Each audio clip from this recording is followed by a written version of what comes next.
अस्सलाम वालेकुम। Good morning everyone, welcome to rise and shine on 365। Gym में ही करना है ना गुड मॉर्निंग? जी जी भाई यही करना है ना। मास्टर में आ जाए। क्या बात है, अच्छे लग रहे हैं हम जी। तो राइज एंड शाइन में आप सबको वेलकम। 365 न्यूज पे मंडे टू फ्राइडे आप हमें देखते हैं लाइव 9 से 11 हम इधर ही होते हैं। ये है नादिया खान और मैं हूं जो बस जी। और आपके सामने होता है। वो होस्ट है जो नागा भी नहीं करते, छुट्टी भी नहीं करते, हाँ, तबीयत छुट्टी कर आवाज भी बंद नहीं है, कोई बात नहीं, नहीं, जाना नहीं, है काम पे तो जाना ही है। फीवर हो रहा है? नहीं भाई, काम पे जाना है। मैं आप देखें ना, जब से राइज एंड शाइन शुरू हुआ है छुट्टी नहीं की मैंने। माशाल्लाह, ये तो मैं इंप्रेस हो गई हूँ उसके लड़के की अटेंडेंस से। फुल मार्क्स है। लेकिन कभी होता है कि जैसे एक अच्छा, ये फायदा भी है दो होस्ट का ना। पहले सबने कहा दो होस्ट को होस्ट, मैंने कहा यार इसके तो इतने फायदे हैं बॉस, जबरदस्त। एक कोई मसला हो, कोई छुट्टी पे जाए, ये वो तो आपको रिकॉर्ड भी नहीं कराना पड़ेगा, लाइव होगा। और फिर कोऑर्डिनेशन भी है ना, अगर दो होस्ट हो और आपस में कोई रिफ्ट चल रही है, ओहो अजाब हो जाता है। ये भी ऐसे होता है कि दो होस्ट आपस में ना बने, हो जाता है ना, हो जाता है जाहिर है। आपस में कोई शुरू हो जाती है कंट्रोवर्सी, तो बस फिर आप की हेल है वो जो काम कर रहे हैं। तो कभी आप ऐसे गुजरे हैं इससे?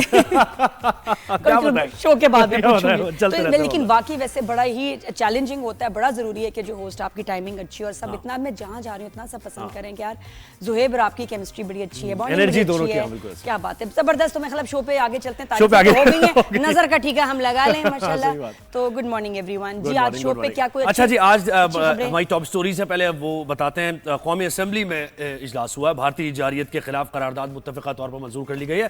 क्योंकि देखिए, कौमी असेंबली वो ऐवान है जो कि ताकत जहां पर सबसे, यानी एक जमहूरियत में कौमी असेंबली में इलेक्टेड नुमाइंदे बैठते हैं, अवाम के रिप्रेजेंटेटिव कौमी असेंबली में बैठते हैं, तो वहां से जो भी आवाज जाती है मुश्तरका तौर पर या कोई करारदाद मंजूर होती है तो उसकी बड़ी वैल्यू होती है। अच्छा। यानी इससे ये वाजे होता है कि उस मुल्क में क्या चल रहा है, अवाम क्या कह रहे हैं। मतलब क्योंकि अगर जरा सा भी डिवाइड किसी पार्टी में पाया जाता है तो वो जो मुद्दा है वो कमजोर हो जाता है, कमजोर हो जाता है। बिल्कुल ऐसा ही है। ऐवान के अंदर फिर हार्डली कभी होता है कि सारी पार्टीज किसी एक चीज पे मुत्तफिक हों, लेकिन हम लोग बिल्कुल यूनाइटेड वी स्टैंड इस इशू पे। बिल्कुल। तो इंडिया की टेंशन अभी भी चल रही हैं, उस पे आपको हम एक्सक्लूसिव स्टोरीज भी देंगे, टॉप स्टोरीज में बताएंगे क्या चल रहा है। बिल्कुल ऐसे ही। तो करारदाद मंजूर की गई है कौमी असेंबली में, मुत्तफ़िक़ा तौर पर उसमें कहा गया कि पाकिस्तान का पानी रोका गया तो इसको जंग तस्वुर किया जाएगा, जो कि बार बार हम कह चुके हैं।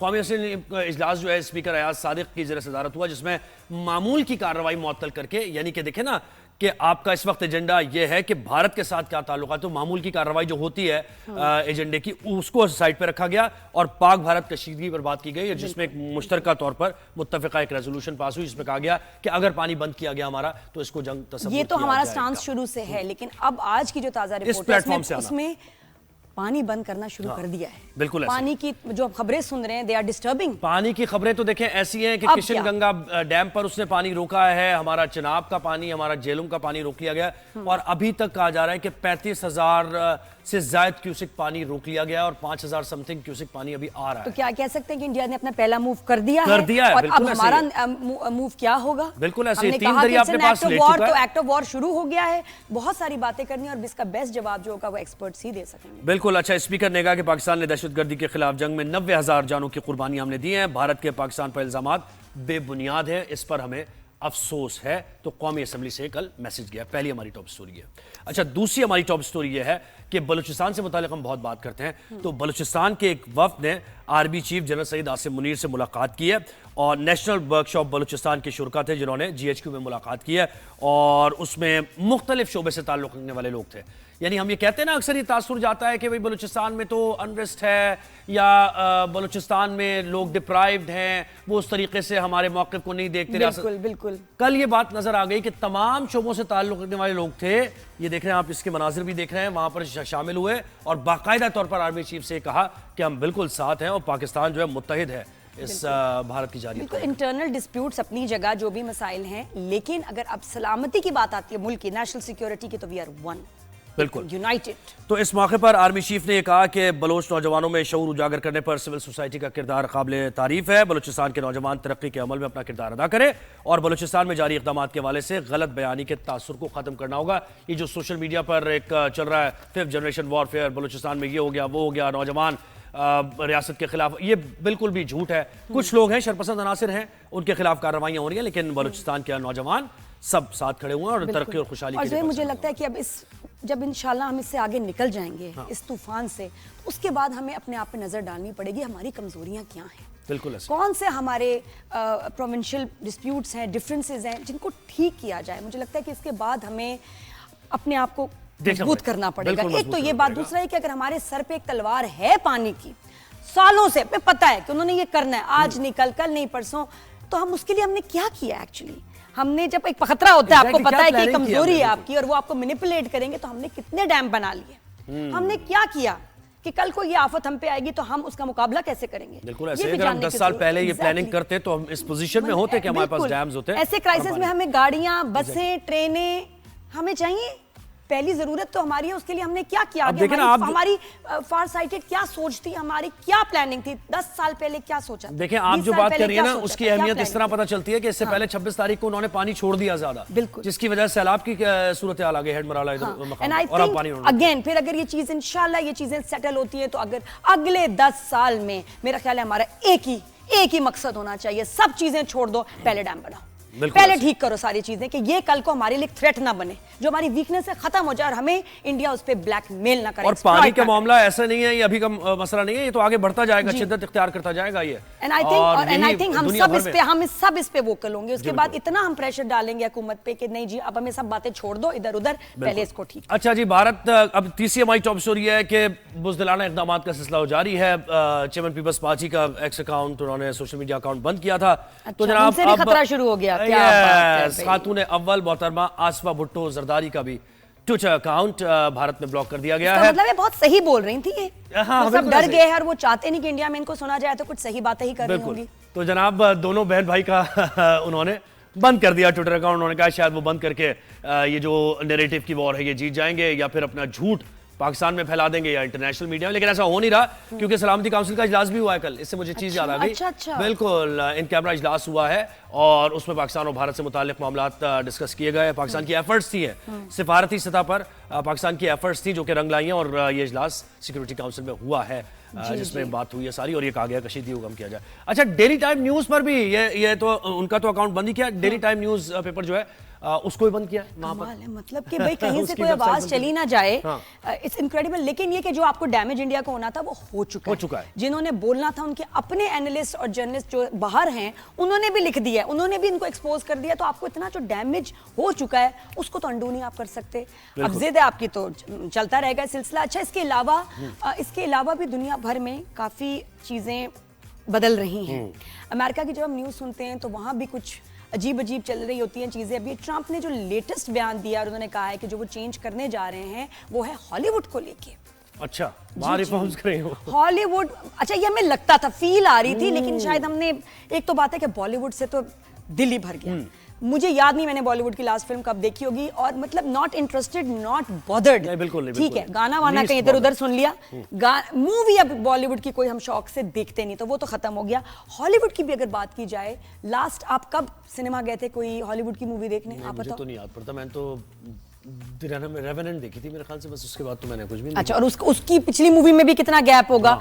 आप ये बताएं कि ये और ये ट्रेंड हो गया है। इवन अमेरिका में भी लोग जो है ना अमेरिकन मूवीज नहीं देख रहे। एक तो नेटफ्लिक्स ने बड़ा डैमेज किया, वहां आ जाती हैं फिल्में और वहां चॉइसेस मिल जाती हैं। प्लस अब आपके पास ऑप्शन है कि आप किसी भी मुल्क की फिल्म देख सकते हैं। आप चाइना की देखें, आप कोरियन फिल्म देखें, आप ईरानी फिल्म देखें, आप टर्किश फिल्म देखें। क्यों जाएंगे जब उनके घर में? अच्छा, ये तो चल ही रहा था, हमें पता ही नहीं चला कि तो हॉलीवुड तो बर्बाद हो गया है। और ट्रंप ने कहा कि यार ये तो फिनिश्ड है, और उन्होंने एडमिट किया जो हमें फील आ रही थी कि एक्चुअली हॉलीवुड इज फिनिशिंग।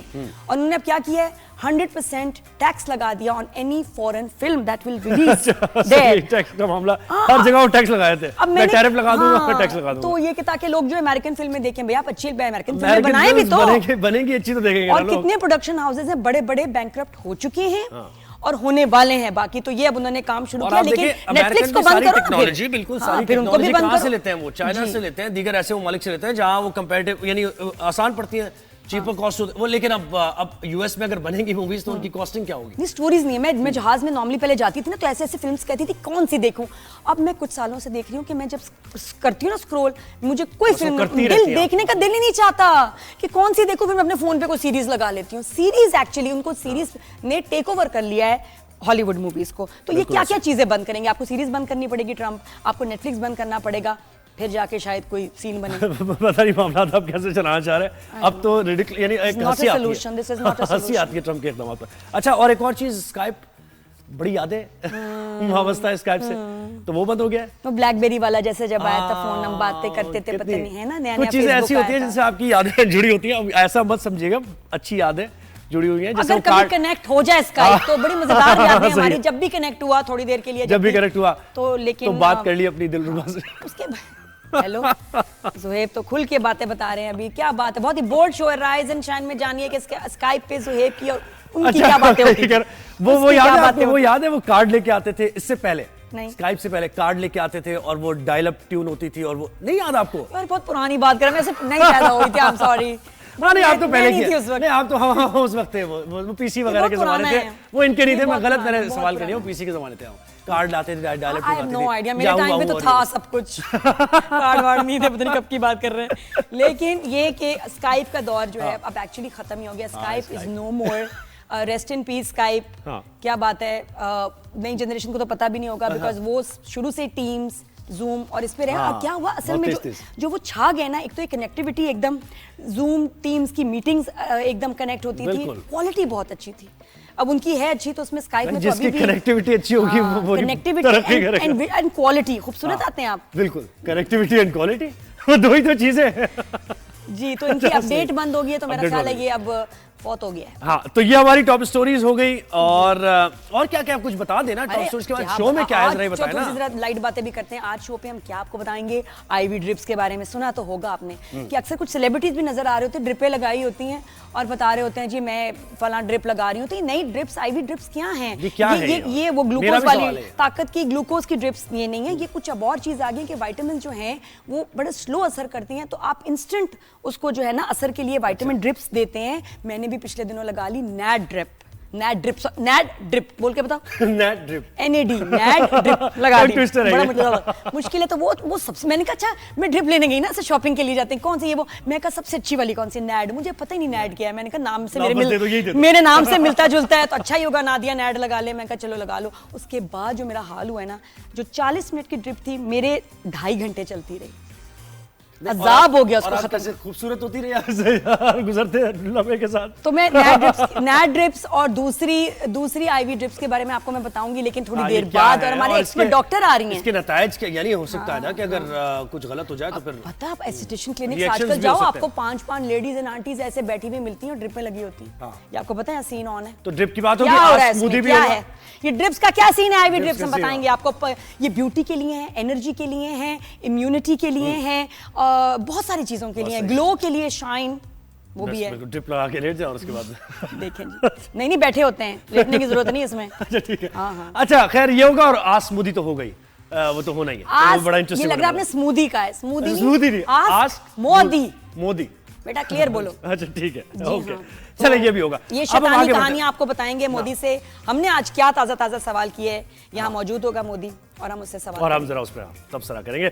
तो अब हम आगे बढ़ते हैं भाई, शो क्योंकि वक्त कम रह गया, बार बार कह रहे हैं कि शो में आगे भी बढ़ना होता है। बहुत तंग किया हमारे डायरेक्टर ने, कोई बात नहीं, चलो भाई बताओ। अच्छा जी, हुआ ये कि भाई लंदन में पाकिस्तानी हाई कमीशन के बाहर भारतीयों के एहतजाज के बाद वहां मौजूद पाकिस्तानियों ने भी भारतीय हाई कमीशन के बाहर एहतजाज किया है। और भारतीयों ने तो पाकिस्तानी हाई कमीशन के बाहर इंतहा पसंद और दहशतगर्द होने का भरपूर सबूत दिया, मगर पाकिस्तानी अवाम ने हमारे तो ब्रारो लग के गाने पे डांस कर रहे थे, बिल्कुल ऐसा ही है। कौन सा एहतजाज है तो, और पुलिस वालों को भी साथ अपने डांस करवा दिया, वो भी नाच रहे हैं, कहते होंगे यार कौन लोग, बिल्कुल ऐसे ही है क्या कर रहे हैं। तो एक अजीब सा एहतजाज था वो, जिसमें म्यूजिकल प्रोग्राम और डांस प्रोग्राम भी हो गया यार। हमारे लोग, मैं कहती हूँ अमेजिंग हो आप। तो ये उन्होंने एहतजाज किया। तो क्या सूरत हाल रही, इस सब पर हम बात करेंगे। हमारे साथ लंदन में मौजूद हाई कमिश्नर पाकिस्तान के डॉक्टर मोहम्मद फैसल, उन्होंने हमें ज्वाइन किया। और वो जो वहां से सब लोग जो निकल रहे थे ना, लोगों को कहते यार ये क्या हो रहा है जी, प्रोटेस्ट बिल्कुल। तो डॉक्टर फैसल साहब बहुत शुक्रिया, आपने हमें वक्त दिया। ये कहिएगा कि इस वक्त बरतानिया में पाकिस्तान और भारत कशीदगी पर एहतजाज ज़ाहिर हो रहा है, ये सियासत का मरकज बना हुआ है ना, ओवरसीज पाकिस्तानीज भी और ओवरसीज इंडियंस भी मुसलसल एहतजाज कर रहे हैं, तो क्या सूरत हाल है? जी 2 मिलियन के करीब 20 लाख से ज़्यादा पाकिस्तानी ओरिजिन के लोग रिहाइश पजीर हैं बरतानिया में। इससे कुछ ज़्यादा या तकरीबन इतने ही लोग रिहाइश पजीर हैं जो इनको इंडियन ओरिजिन के कहते हैं। तो जाहिर है ये लोग अपने ममालिक के साथ इन टच रहते हैं और बड़े इमोशनली इन्वॉल्व हैं। जो भी डेवलपमेंट्स होती हैं, तो जो पाकिस्तान हिंदुस्तान की टेंशन्स होती हैं उनकी एक इम्प्लीकेशन यहाँ पे आती है जो कि यकीनन चल रही है, जिसके नतीजे में आप पाकिस्तानी हाई कमीशन या हिंदुस्तान का जो हाई कमीशन लंदन में है उसके सामने मुजाहरे और मुख्तलिफ प्रोटेस्ट देखते हैं। ये लोग काउंसलेट्स के सामने भी प्रोटेस्ट करते रहते हैं और ये डीपली इन्वॉल्व हैं और बहुत चार्ज्ड है। ये बात सही है। ये बताएगा कि पाकिस्तानी हाई कमीशन पे जो भारतीय शहरियों ने हमला किया था उस केस का क्या हुआ, कहाँ तक पहुंचा? जी बिल्कुल, हमला किया। ये जो पिछले जुमे की बात है, इससे पिछले फ्राइडे की 25 तारीख की, उन्होंने 150-200 लोग थे, वो इकट्ठे हुए और उन्होंने यहाँ काफ़ी अब्यूसिव ज़ुबान इस्तेमाल की। कुछ पाकिस्तानी भी काफ़ी सारे इकट्ठे हो गए थे एज ए रिएक्शन।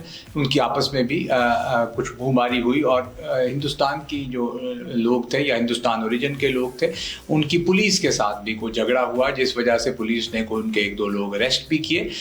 ये मामला चल रहे हैं। उसके बाद उसके 2 दिन बाद संडे को सुबह करीबन 5 बजे एक शहरी जो है उसने पाकिस्तान हाई कमीशन पे पथराव किया, शीशे वगैरह तोड़ दिए और सैफरॉन का जो कलर है वो भी फेंका हमारे लोगों पे।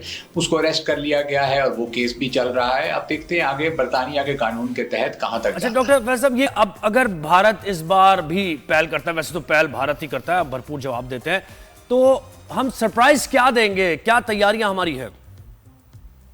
मैं नहीं समझता इसको हम सरप्राइज कहेंगे, क्योंकि अब पिछली दफा के बाद कम से कम भारत को इसकी वजाहत हो जानी चाहिए कि उसको जवाब मिलेगा। सरप्राइज वो होता है जो उनके तवक्को में ना हो। अगर वो हमारी तरफ आते हैं उसका जवाब मिलेगा and should not be taken as a surprise. अच्छा, एक जब ये सारा मामला हुआ, भारत ने उसको सब दुनिया की सबसे बड़ी जेल तो बनाया हुआ है, लेकिन जब पहलगाम वाक़े के बाद ये टेंशन हुई तो कश्मीरियों पर जुल्म के पहाड़ तोड़ना शुरू कर दिए, मुसलमानों के घर जलाए गए हैं, तशद्दुद हुआ है, गिरफ्तारियां हुई हैं। इस सारी सूरत पर आपकी क्या राय है और वहां कैसे इसके खिलाफ आवाज उठाई जा सकती है? ये जी एक बहुत कॉज फॉर कंसर्न है सारी दुनिया में, क्योंकि 3000 से ज़्यादा अरेस्ट हो चुके थे, अब जाने कितने हो चुके हैं। मकबूजा जम्मू कश्मीर में भारत जुल्म की एक तारीख रात रवा रखे हुए है, जिसमें बहुत ज़्यादा इजाफा हो गया। घरों को भी तबाह किया जा रहा है। भारत खुद जज, ज्यूरी और एग्जीक्यूशनर बना हुआ है। ये बहुत ज़रूरी है कि इंटरनेशनल कम्युनिटी इस पर फोकस करे और हम भी इसको उजागर करते रहें। डॉक्टर साहब बहुत बहुत शुक्रिया, आपने हमें टाइम दिया। देखिए सुहेब, ये मतलब इनको तो एक्सक्यूज मिल गया ना, करना ये भी था। एक जो एजेंडा था उसमें ये भी था कि भाई कश्मीरियों पे जुल्म करना है, कर ही तो रहे एक कोई हैं। नया मुद्दा पैदा हो, एक नया रीजन, आपको तो अपने आप को जूते मारने चाहिए। और उनको फौजियों को, जिनकी वहां ड्यूटी लगी हुई थी और उनके होते हुए इतने 100 मीटर पे एक फौजी खड़ा है, उनके होते हुए दहशतगर्द आए भी, मार के चले भी गए। ये क्या कर रहे थे? नशे में थे क्या? चर्च पी भी थी इन्होंने, इनको जूते मारे, अपने आप को जूते मारे। How did this even happen? इसमें कश्मीरियों का क्या कसूर है? हालांकि कश्मीरियों ने वहां जब एड नहीं पहुंची थी उनको संभाला और वो लोग तारीफ कर रहे हैं उनकी कि हमें लोकल कश्मीरीज ने जो है हमारा ख्याल रखा है। आप उन्हीं को मार रहे हैं, उनके घर जला रहे हैं और वो मकसद आप मुसलसल किए जा रहे हैं। लेकिन जुल्म बढ़ाने के लिए मुझे लग रहा है कि जस्टिफिकेशन आपने ढूंढी है और अब उसके बाद आपने जैसे घर जलाए हैं, लोगों पर तशद्दुद किया है और तो बच्चों को मारा जा रहा है, ये बहुत ऐसी हरकतें भारत की तरफ से की जा रही हैं जिसका जरूर हम उम्मीद करते हैं कि इंटरनेशनल कम्युनिटी भी दुनिया भर में जो ममालिक है वो नोटिस जरूर लेंगे। तो एक ब्रेक का हमें कहा जा रहा है। जी ब्रेक के बाद वापस आते हैं। देखते रहें rise and shine on 365 news. Good morning everyone.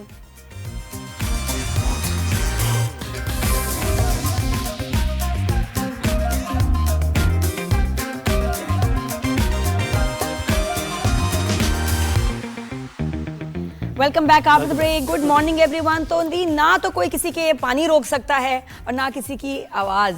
देखें अभी व्हाट्सएप हमारा जो नंबर है जिस पे मैंने कहा आप मैसेज कर सकते हैं। इंडिया से मैसेज आया है, रतीक ने मैसेज किया है। नंबर हम आपका प्राइवेट ही रखने हैं, वरना दिल तो मेरा चाह रहा था कि दिखाऊं ताकि आप लोग, आपको पता मैं झूठ नहीं बोलती। इंडिया से ही ये मैसेज आया है और उस इंडियन ने लिखा है कि I am from Delhi, India. जी बिल्कुल दिल्ली से है और ये मोदी जी को वही सवाल मोदी जी से कर रहे हैं कि आप ये क्या कर रहे हैं, इलेक्शन से मुताल्लिक आप मामलात को संभालने के लिए, अपनी पॉपुलैरिटी संभालने के लिए ये चीजें करें। और उन्होंने नीचे जो लिखा है ना दिया, वो बड़ा इंपॉर्टेंट है, ये कि we are against terrorism and terrorist groups but not people of Pakistan. ये इंडिया की आवाज है, इंडियंस की आवाज है। और जो हम देख रहे हैं मोदी और उसके जो एक्सट्रीमिस्ट पार्टनर्स हैं, उनका जो ग्रुप है, वो उनकी हरकतें हम देख रहे हैं। लोग ये नहीं चाहते। उन्होंने लिखा है मोदी जी इंडिया में पॉलिटिक्स के लिए हिंदू मुस्लिम बंद कर दो, सिख अपना खालिस्तान बनाने के चक्कर में है, यानी वो ये बता रहे हैं, मोदी जी की आंखें खोलने की कोशिश कर रहे हैं दिल्ली से जो हमारे भाई जिन्होंने ये मैसेज किया है कि भाई अपने मुल्क के अंदर सिर्फ पॉलिटिक्स के लिए, सियासत के लिए आप मुल्क को आग में धकेल रहे हैं। आप क्या चाह रहे हैं? हिंदू मुस्लिम फसादात कराना चाह रहे हैं आप? पूरी दुनिया में, आप पूरे इस खित्ते में आग लगाना चाह रहे हैं? बिल्कुल, तो कोशिश क्या? सब सवाल आप और रतीक, इसमें बहुत जरूरी है कि आप लोग, आपके आसपास जितने भी लोग हैं, वो प्रेशर डालें अपने गवर्नमेंट पे, इस पागलपन से उसको जो है किसी तरह निकालें, क्योंकि ये पूरे खित्ते के लिए खतरनाक है। बच्चे का तो कोई भी नहीं, इनको फर्क नहीं पड़ता। कोई खास टनल बनाया हुआ इसने न्यूक्लियर प्रूफ के, जिसमें ये कुछ लोग बच जाएंगे। चाहता यही है, ये शैतान चाहता यही है कि सब पाकिस्तानियों का तो वैसे इसने इसके अगेंस्ट है, मुसलमानों को खत्म कर दे, सिखों को खत्म कर दे, क्रिश्चियंस को खत्म कर दे। तो ये ही is a threat to humanity. Get rid of him. Modi को निकालो और इंडिया बचाओ। इंडिया बचाओ और कोई सरबराह, मोदी हटाओ, इंडिया बचाओ। यानी किसी मुमलिकत का सरबराह ऐसे कर सकता है कि सिर्फ अपने जाती मफाद के लिए वो पूरे मुल्क को एक आग में धकेल दे, जंग की आग में धकेल दे। और ये जो जारियत है, हर तरीके से वो जारियत कर रहा है, आबी जारियत भी, यानी पानी से मुताल्लिक भी। ना सिर्फ वो पाकिस्तान को नुकसान पहुंचाएगा, बल्कि वो अपने भारत के अंदर भी पानी रोककर कर क्या लेगा, कहां उसको रख लेगा। और ये जरूरी है आपको ये जानना कि ये पानी जो रोकने का भी सिलसिला है, ये एक बम बना रहा है आप लोगों पे गिराने के। बिल्कुल ऐसे ही तो अपने लोगों पे तोड़ने के लिए, गिराने के लिए, कोहराम बनाना चाहता है कि अपने लोगों पे जो नाजिल होगा। बिल्कुल ऐसे ही आप लोग कहां जाएंगे? इसकी नफरत में ये बर्बाद कर देगा, इंडिया को ही बर्बाद करेगा। और आप ये, हम इसमें गेस्ट को उनसे भी पूछ लें। नहीं, रिपोर्ट के मुताबिक भारतीय इक़दाम के बाद दरिया चिनाब में पानी के बहाव में मुसलसल कमी आने लगी है। हेड मराला के मकाम पर पानी की सतह कम होकर 4300 क्यूसिक रह गई है। 2 रोज पहले पानी की सतह 87,000 क्यूसिक थी। यानी आप देखिए कितना फर्क आया है पानी रोकने के बाद। लेकिन तो ये फैक्ट्स पता हो कि जी अगर जिनका पानी रुका है वो परेशान होंगे, लेकिन जो रोकेगा वो बर्बाद हो जाएगा। जी, तो हमें ज्वाइन किया है शहराज मेमन साहब ने, जो कि वाटर एक्सपर्ट हैं। बहुत शुक्रिया, आपने हमें वक्त दिया। ये कहिएगा सर कि भारत ने जो आबी जारियत की है, पानी रोकने की हमारी कोशिश कर रहा है, और बल्कि अब तो रोक भी रहा है जी। तो किस प्लेटफॉर्म पर आवाज उठाई जाए इसके खिलाफ? पाकिस्तान ने वाज़ेह मैसेज तो अपना दिया है। देखिए, इस वक्त जो पानी जो कम आ रहा है जनाब में, ये इस किस्म की सूरत हाल पिछले सालों में भी पैदा हो चुकी है। पिछले चंद दिन से जो है ना, वो अपर कैचमेंट में टेम्परेचर जो है ना, वो काफ़ी डाउन हो गए हैं। इवन लाहौर में हम ऑब्जर्व कर रहे हैं कि टेम्परेचर 10 डिग्री तक कम हो गए हैं। ये इसकी वजह से स्नो मेल्ट जो है ना, वो उसकी मिकदार कम हो जाती है। हिमाचल प्रदेश में से जो हमारा पानी आता है चनाब का, वहाँ पे सारा स्नो मेल्ट का इस वक्त होती है, और वो अगर वो टेम्परेचर्स कम हो जाएं तो स्नो मेल्ट काफ़ी हद तक कम हो जाती है। इस किस्म के डिप पहले भी ऑब्जर्व किए जा चुके हैं, जिस वक्त सूरत हाल कशीदा नहीं थी। तो अभी तक तो हम इसको इस तरह से ले रहे हैं कि अगर ये जैसे टेम्परेचर बढ़ने के साथ दोबारा से पानी की मिकदार बहाल हो गई, तो फिर ये इंडिया की तरफ से रोकना नहीं होगा, बल्कि वो जो, क्योंकि उनके रोकने से हमें तो कुछ नुकसान होगा, हमारे फसलों को शायद, लेकिन उनको जो उनकी जो पावर प्रोडक्शन है जिसपे वो डिपेंडेंट है सारा कश्मीर, बगलियार डैम से और सलाल डैम से, अगर वो रोक रहे हैं तो फिर वो अपनी तमाम जो है ना, वो हाइड्रो पावर को भी रोक रहे हैं। ये इसको एक्सप्लेन कीजिएगा कि ये इंडिया के लिए कैसे खतरनाक हो सकता है पानी को रोकना। ये उनकी जो हाइड्रो पावर होती है, बगलियार डैम से 900 मेगावाट और सलाल डैम से 600-700 मेगावाट, वो पानी जो है ना, वो कम होने रोकने की वजह से ही, अगर उसको हम रोकना चाहें तो वो उनकी वो पैदावार सलाई है वो कम बंद हो जाती है। तो वो कश्मीर क्योंकि डिपेंडेंट है सारे इन्हीं जो है ना वो हाइड्रो पावर्स पे, तो ये उसके लिए जो उनके लिए ज्यादा मसले और इकोनॉमिकली उनके लिए ज्यादा नुकसान है कि अगर वो इन डैमों का पानी रोकते हैं और वो और ये भी सुनने में आया कि जो डैम्स होते हैं इसमें ज्यादा अगर आप पानी रखें, इतने बड़े डैम्स हैं भी नहीं, तो इनके फटने का, एक्सप्लोड होने का भी खदशा होता है। पहले आप कहते हैं ना डैम टूट गया ये वो व्हाटएवर, तो वो तो सैलाब आ जाएंगे वहां। क्या ये बात भी सही है? नहीं, अभी तो मतलब जितना वो डैम पानी होल्ड करने की गुंजाइश उतना ही कर सकता है। उसके ऊपर स्पिलवे होते हैं, ओवरफ्लो कर जाता है। अच्छा, कैपेसिटी क्या है बगलियार डैम में पानी स्टोर करने की? कैपेसिटी क्या है सर? कितना यानी पानी स्टोर किया जा सकता है बगलियार डैम की अगर बात करें? जो बगलियार डैम है उसमें 30,400 एकड़ फुट पानी जो है ना, उसका पॉन्ड है, वो उतना पानी उसमें होल्ड कर सकते हैं। और लेकिन सलाल में खुशकिस्मती से सारा सिल्टअप हो गया है, उसमें उनके पास पानी रोकने की बिल्कुल सलाहियत नहीं है। अच्छा, तो फिर उसके बाद क्या होगा जब वो पानी उससे ज्यादा नहीं स्टोर कर सकते? फिर क्या करेंगे? जी कुछ नहीं, फिर वो पानी नीचे उनको छोड़ना पड़ेगा। इसलिए जो है ना वो इस पे हमारे इतनी कोई परेशान कौन सूरत हाल नहीं है। इंशाल्लाह जो है ना अगर हम ऑब्जर्व कर रहे हैं, जैसे ही अगर एक और चीज मुझे बताइएगा कि दरियाए चिनाब में अगर पानी यानी रोक, जैसे अब कम बहाव हो गया पानी का, पानी रोक देता है भारत, तो हमारा कौन सा इलाका है फसलों को, ज़राअत को कितनी मुतासर होगा ये हमारी ज़राअत इससे? जो इमीडिएटली जो नीचे हमारा मराला हेडवर्ड्स है, वहां से जो नहरें निकलती हैं वो सेंट्रल जो डिस्ट्रिक्ट जो अजला हैं पंजाब के, उसमें पानी थोड़ा जो है ना वो फिर इरिगेशन के लिए अवेलेबिलिटी कम हो जाएगी। जो जिस वक्त जो इस वक्त उसमें जो है ना उनको आखिरी पानी चाहिए गंदम को या उसको, तो इस जो सूरत हाल है वो उसमें उस सूरत में जो है ना वो थोड़ा पानी गंदम की फसल के लिए सेंट्रल पंजाब कम हो सकता है। लेकिन उम्मीद ये है कि ये पानी जो है ना जो मौसम में की जो सूरत हाल, जो मौसम ठंडा हो गया है, जो हम लाहौर में भी देख रहे हैं कि मौसम 10 डिग्री तक कम हो गया है, जो 40 डिग्री था वो 30 डिग्री हो गया है ज्यादा। तो ये पानी इस वजह से स्नो मेल्ट कम होने की वजह से कम हुआ है। उम्मीद है कि ये जैसे ही टेम्परेचर्स बढ़ेंगे मई के में जो होते हैं आमतौर पे 40 से 42 डिग्री, तो लेवल ठीक दोबारा आ गया तो फिर पानी इंशाल्लाह बहाल हो जाए। अच्छा शिराज साहब, ये बताएं, मैं कह भी रही थी कि ये हमारे लिए एक बड़ी मेजर लर्निंग है कि इसको पाकिस्तान की वीकनेस समझ के इंडिया हमेशा इसको एक्सप्लॉइट करता है सिचुएशन को, पानी बंद कर देंगे, पानी बंद कर देंगे। हम ऐसा अब क्या करें कि अगले कुछ सालों के बाद ये वीकनेस रहे ही नहीं, कि वो हमारा पानी रोके ना रोके हमें फर्क ना पड़े। हम कुछ ऐसा कर सकते हैं? जी हमारे पास जो है ना, क्योंकि वो चिनाब का 100% पानी आता है इंडियन कैचमेंट से और ऑक्यूपाइड कश्मीर की कैचमेंट से, तो अब चिनाब पे हम डिपेंडेंट हैं सारा इंडिया की तरफ से। तो उसका एक जो है हल ये है कि हम मंगला मराला लिंक जो काफी अरसे से पेंडिंग में है, एक कैनाल जो है मंगला डैम से निकल के वो आके मराला को ज्वाइन करेगी।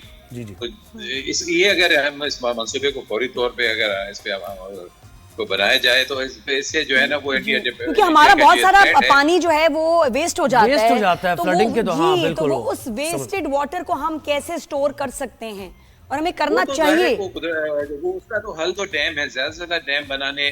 वो हम बदकिस्मती से ये दोनों डैम भी इंडस वाटर ट्रीटी के मायदे में बनाए गए, मंगला और तरबेला। उसके बाद हमने कोई भी स्टोरेज डैम नहीं बनाया।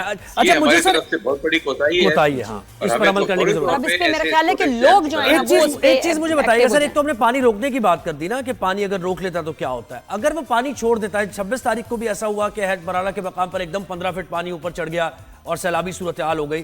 तो जब फ्लडिंग होती है, ये सीजन आता है जब, इसमें अगर ज्यादा पानी छोड़ देता है भारत, तो फिर तो जरा सूरत हाल तशवीशनाक हो जाएगी या नहीं? नहीं जनाब पे ये मैंने बताया ना कि वो सिर्फ बागलियार में पौंड है उनका 30,400 एकड़ फीट का, उससे कोई इतनी ज्यादा बड़ी फ्लड की सूरत हाल पैदा नहीं कर सकता पाकिस्तान में। हाँ, कुछ और डैम्स उनके मंसूबे जो है ना वो जिन पे काम जारी है, उनके मुकम्मल होने के बाद ऐसी सूरत हाल हो सकती है कि मुसलसल वो एक डैम के बाद दूसरा डैम और तीसरा डैम के वो खाली करता जाए उनके पॉन्ड्स। तो फिर वो मंगला के से नीचे जो है ना वो जनाब के जो एरिया में जो अजला है उनमें फ्लडिंग हो सकती है। और जब फ्लड्स में आते भी हैं तो वो जब आते हैं जिन सालों में तो वो उन अजला में काफी नुकसान होता है।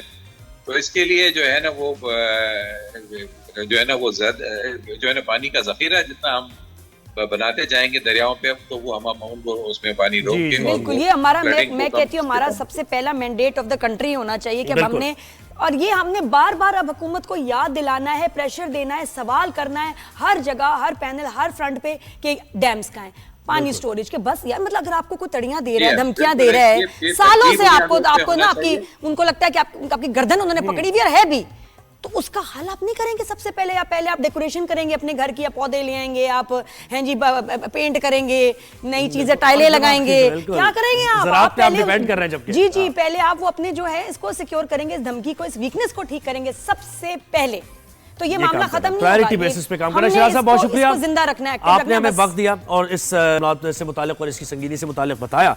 तो आप बिल्कुल सही कह रही हैं कि हमें डैम्स बनाने की जरूरत है, वाटर को प्रिजर्व, यानी ताकि ये हो कि कभी ड्राउट के सीजन्स भी आते हैं, कभी आपके फ्लडिंग के सीजन्स भी आते हैं, तो उसमें आपके पास इतना पानी होना चाहिए कि उस दौरान आप लोगों को फसलों तक पहुंचा सकें। बिल्कुल वही होता था कि न्यूज़ चैनल्स में देखती नहीं थी, मुझे इतना पता नहीं था, मुझे लगता था कि हमारे मसाइल ही कुछ और है, हमें चाहिए कुछ और है हम लोग। अब तो मुझे लगता है कि नहीं, हम तो असली अपने हकूक के लिए लड़ ही नहीं रहे। सही सही चीज के लिए हमें आवाज उठानी है और सबको मिलके उठानी है। बिल्कुल और ऐसे ये ही है। अब तो ये अपनी मैं तो अब सिमत इस का इशू के पीछे पड़ जाऊंगी, मैं बता रही हूँ, मैं आ गई हूँ। बिल्कुल सही कह रही है। अच्छा, पाकिस्तान का देखें दिफा तो reminding नाकाबिले everyone. तस्खीर है, इससे मुतालिक ये दो राय किसी की भी नहीं है और हम वक्तन फवक्तन इस चीज़ का इजहार करते रहते हैं। अब मुल्की दिफा को नाकाबिले तस्खीर बनाने में एक और संग मील हमने अबूर किया है और जनाब पाकिस्तान ने फतह मिसाइल का कामयाब तजुर्बा किया है। ISPR के मुताबिक ये फतह मिसाइल जो है इसकी रेंज 120 किलोमीटर है और ये ज़मीन से ज़मीन तक मार करने की भरपूर सलाहियत रखता है। फतह मिसाइल जदीद नेविगेशन सिस्टम से लैस भी है जो अपने हदफ को बेहतर और दुरुस्त अंदाज में निशाना बनाने की। अच्छा, अब इसको आसान सलाहियत। लफ्जों में बताओ। बात बहुत इसको अच्छी थी, हम लेकिन मैं कुछ बताऊंगा, समझ में नहीं आई बीच में। अब इसको सादा सिंपल बताओ। ब्रिगेडियर साहब भी बताएंगे और है इसके ना? साथ साथ एक खबर ये भी है सुन के बहुत अच्छा लग रहा है। वज़ीर ने लाइन ऑफ कंट्रोल का दौरा कराया है। जो सहाफ़ी हैं बैरून अक़वामी मीडिया उनको लेकर गए वो, क्योंकि हम तो हमें कोई प्रॉब्लम है ही नहीं किसी भी तरह की, तो हम वहां लेकर गए, हमने सारी सूरत हाल दिखाई और बताया कि भारत कैसे फॉल्स फ्लैग ऑपरेशन और ये सारी बगैर इन्वेस्टिगेशन के बगैर किसी सबूत के हमारे ऊपर इल्जामात लगा रहा है। अब ये जो है ना सारी चीजें समझ आ जाती हैं बॉयज को, गर्ल्स को थोड़ी सी समझ नहीं आ रही है। नंबर्स, ये चीजें, टेक्नोलॉजी, तो थोड़ा सा सादा करके भाई बता। बिल्कुल, तो ब्रिगेडियर रिटायर्ड मसूद अहमद खान साहब ने हमें ज्वाइन किया, वो हमें जरा आसान अल्फाज में भी समझाएंगे। ब्रिगेडियर साहब अस्सलाम वालेकुम, बहुत शुक्रिया आपने हमें वक्त दिया। ये कहिएगा कि ऐसे माहौल में जब जंगी माहौल भारत बना रहा है, पाकिस्तान ने फतह मिसाइल का कामयाब तजुर्बा किया है, क्या पैगाम इस वक्त भारत को दिया है इससे? देखें, ये पैगाम तो बड़ा वाज़ेह है और इस एक्सरसाइज का नाम एक्सरसाइज इंडस है, तो इसका आप लिंक कर दें इंडस वाटर ट्रीटी से। ठीक है। अब्दाली में फायर हुआ, that was also exercise Indus. Fateh भी एक्सरसाइज इंडस है। तो मैसेज ये है, अगर आप रोकेंगे, डाइवर्ट करेंगे पानी को, प्रिवेंट करेंगे, if you develop some infrastructure, तो ये अब्दाली भी आएगा और ये फतेह भी आएगा, उधर ही आके लगेंगे। सो मैसेज एक वाज़ेह और क्लियर मैसेज है। और इसके अलावा जो एक अब मैं गुफ्तगू सुन रहा था, ये वाटर पॉलिटिक्स की मैं बात करूं कि इसमें चाइना का रोल हमें आउट नहीं करना चाहिए। चाइना देखें कि अभी भी जो हम कहते हैं ना, ये हाइड्रोलॉजिकल स्टेबिलिटी है रीजन में, उसको वो देख रहा है। He is monitoring the river politics जो साउथ एशिया में हो रही है, और देखें कि any dramatic shift in the water politics में या कोर्स में, तो वो फिर चाइनीज दरमियान में आएंगे। अगर आपको याद हो, ब्रह्मपुत्र जो रिवर है, जो वो तिब्बत से ओरिजिनेट करता है, flows through north east Indian states में, फिर बांग्लादेश से गुजरता है, और उस पे वो बिगेस्ट डैम बना रहा है दुनिया का। 60 गीगावाट की बिजली वहाँ पैदा होनी है। सो 1 गीगावाट इज 60 बिलियन वाट का है। तो वो देखें कि उस तरह की ये वहाँ पे डेवलपमेंट हो रही है। तो वाज़ेह एक मैसेज है कि उससे अगर वो वहाँ पे कंट्रोल करेगा, तो जो पानी इंडिया का ब्रह्मपुत्र का आ रहा है, वो वहाँ पे उसको यारलुंग कहते हैं रिवर को, तो इनको तकलीफ वहाँ से भी होगी। ऑलरेडी उन्होंने कहा है कि हमारे लिए मसले होंगे, चाइना हर तरफ से हम इनको चुपते ही रहेंगे इंशाल्लाह। ब्रिगेडियर साहब प्लीज बताइएगा वो मिसाइल का कि आसान अल्फाज में कि ये मिसाइल जो है इसकी कैपेबिलिटी क्या है? देखें, ये सरफेस टू सरफेस मिसाइल है और इसका कैपेबिलिटी 120 किलोमीटर है। ये फतेह 1 सीरीज के मिसाइल है। 120 पे भी इसका ट्रायल हुआ, 140 में भी हुआ है। और फतेह 2 जो मिसाइल है वो 400 किलोमीटर का है और वो भी सरफेस टू सरफेस है, लेकिन उसमें ज्यादा स्टेट ऑफ आर्ट फैसिलिटीज है, डिटेक्शन कमी उसमें। सर, ये सरफेस टू सरफेस क्या होता है? सरफेस की आप ग्राउंड से लॉन्च करते हैं और जाके ग्राउंड पे हिट करते हैं, तो दैट्स दिस सरफेस। नहीं, तो बिल्कुल आप सही कह रहे हैं। उसकी अहमियत आपने अभी ज्यादा मजीद बढ़ा दी है कि ये जो आबी जारियत कर रहा है भारत, और ये डैम्स बनाने की या कोई भी कोशिश कर रहा है हमारे पानी को, क्योंकि हम ये समझते हैं कि हमारे ऊपर जंग है ये मुसलत, तो हम इसको आदाब को निशाना बना सकते हैं, ऐसे ही। तो दैट्स व्हाई वो मैसेज था ना, एक्साइज इंडस नाम इसीलिए रखा है कि ये आपके पीछे आएंगे, जो हमारे वजीर दिफा ने भी ये बयानात। अच्छा, तो ब्रिगेडियर साहब, ये हम थ्रू आउट ये कह रहे हैं कि अगर उन्होंने पानी रोकने की इंडिया ने कोशिश की तो हम इसको कंसिडर करेंगे एज एक्ट ऑफ वॉर। पानी रोका है उन्होंने, तो क्या अब ये एक्ट ऑफ वॉर कंसिडर करके हम कुछ रिएक्ट करेंगे? अब देखें कि कल उन्होंने कहा था रोका है, इसके बाद मेरे ख्याल में फ्लो ज्यादा हुआ, छोड़ दिया है। अभी ये इस तरह की मैंने खबर सुनी है, लेकिन since we have taken up the case with the United Nations Security Council में चले गए हैं, कल इस पर डिस्कशंस हुई हैं, और वहाँ पे ये वो डिसीजन आएगा तो मेरा ख्याल में उसके बाद से इसके बाद लाहेमत तय होगा। सिंस अभी वो उसको जिस तरह अभी मेरा ख्याल में उसको वो रोक नहीं सकते पानी चिनाब के ऊपर या बख्तियार डैम के अच्छा लिए। बिल साहब, हम तो हर फ्रंट पे जो है ना हमें कामयाबियां मिल रही हैं, सिफारती सतह पर भी और इंफॉर्मेशन के मैदान में भी ज़ाहिर है हमें कामयाबियां मिल रही हैं। सिक्योरिटी काउंसिल का इजलास हो गया हमारी रिक्वेजिशन पर, लेकिन ये जो LOC का दौरा कराया है, मकामी मीडिया और इंटरनेशनल मीडिया भी वहाँ पर मौजूद था और हमने वाज़े तौर पर दिखाई सारी सूरत हाल कि भारत किस तरीके से जारियत कर रहा है। तो ये इंटरनेशनली क्या पैगाम जाएगा, कितना ज़रूरी था इस मौके पर यह करना? आपको अगर याद हो तो बालाकोट भी हमने विजिट करवाया था। बालाकोट में जहां उन्होंने दावा किया कि 300 करीब दहशतगर्द मारे गए हैं और ये such and such. So we took all the national international media को लेके गए, तो फिर आपको याद है वहां 3-4 दरख्त जो गिरे हुए थे, एक कौवा मारा गया था। तो सिमिलरली अभी दावे इनके इसी तरह के थे, तो that's why they were taken to the side जो वो प्रोपेगेट कर रहे थे यहाँ पे साइड से, यहाँ पे कैंप्स हैं, तो वहां पे दिखाने लगे। तो इंटरनेशनली हमने since we are on the right side, हम सच्चाई पे हैं, since we have demanded a neutral and credible investigation from international community, तो हम अभी ये मजीद दे रहे हैं कि भाई आके ये भी देख लें जो ये दावे करें झूठ बोल रहे हैं।